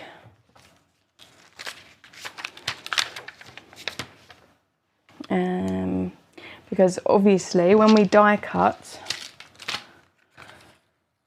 the die is in reverse to the stamp, which is why that doesn't look as though it fits properly. It does though, because you turn the die upside down. We adhere them down, cut side up here. And as you can see, it is the correct die for the sentiment, because it would go this way. But we don't stick it that way because it would fall off because the cut edge isn't big enough. So, but yes, if you go along, then you can stamp all of your sentiments, and then it's really easy to work out which one is which when it comes to it. So, let's pop that over there. I'm going to lift our little Dorothy.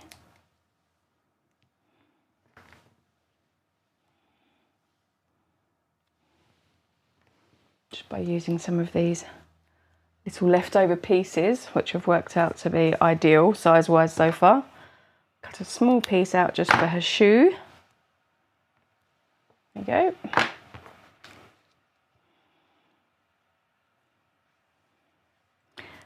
And then take off the release.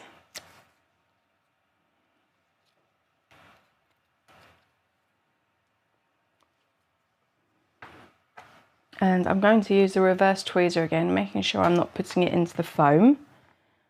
And I'm just going to attach her down there. Now this can go wherever you like it to go, wherever you think best. I like it a little bit tucked near to Dorothy and over the blue.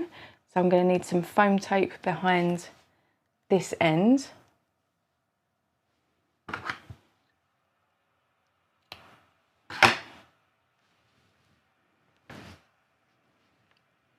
And then I'm going to pop some glue on this end so that I can just stick that right next to her.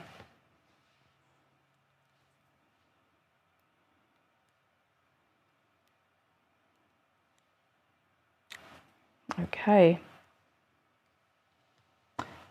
So, I'm just going to hold that in place for a moment. Give that glue a chance to set in. And there we go. There's card number 10.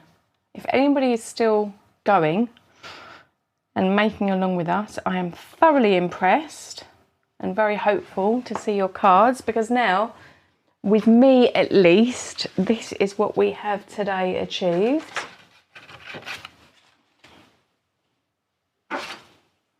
There we go. So these are our 6.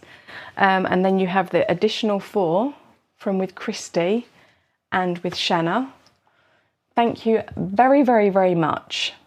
And if everybody could please give Christy and Shanna a special thank you, because they were given a very short brief and they did a really good job. I think their cards are stunning. So thank you very much. And I very much look forward to seeing you all tomorrow, where we are on day 2, where we have another different 10 cards, and we have cut our guests Ling and Walter. So we're getting 2 cards from each with them, and then you're doing another 6 with me. So by this time tomorrow-ish, hopefully, you will have completed 20 cards. There will be details of class alumni coming tomorrow. There will be details of a special offer that if you've taken the class, that is exclusively available to you. We have got lots of lovely surprises, and there is going to be a random giveaway for people that are in attendance. I'm not going to say when I'm doing it, but during the day tomorrow, there is going to be a giveaway for someone watching to attend our next virtual retreat with no expense at all. So thank you very, very much if you're still here, and I very much look forward to seeing you tomorrow. It will be at 10 AM Mountain Time again, and you'll be starting with me. We are going to show you the next 2 cards. If people can share what you've made on Facebook, I would be so pleased, because at the end of these days, I'm so tired. And when I sit there and see all these lovely cards, I think, oh, amazing. So please, please, please share them with me on our Facebook page or in our Facebook group if you prefer, or Instagram, anything. Just tag me. Make sure I get to see it, because really, really enjoy doing these with you all. Until tomorrow morning at 10 a.m, you don't have to actually make anything else that's more beautiful, because you've done really well today.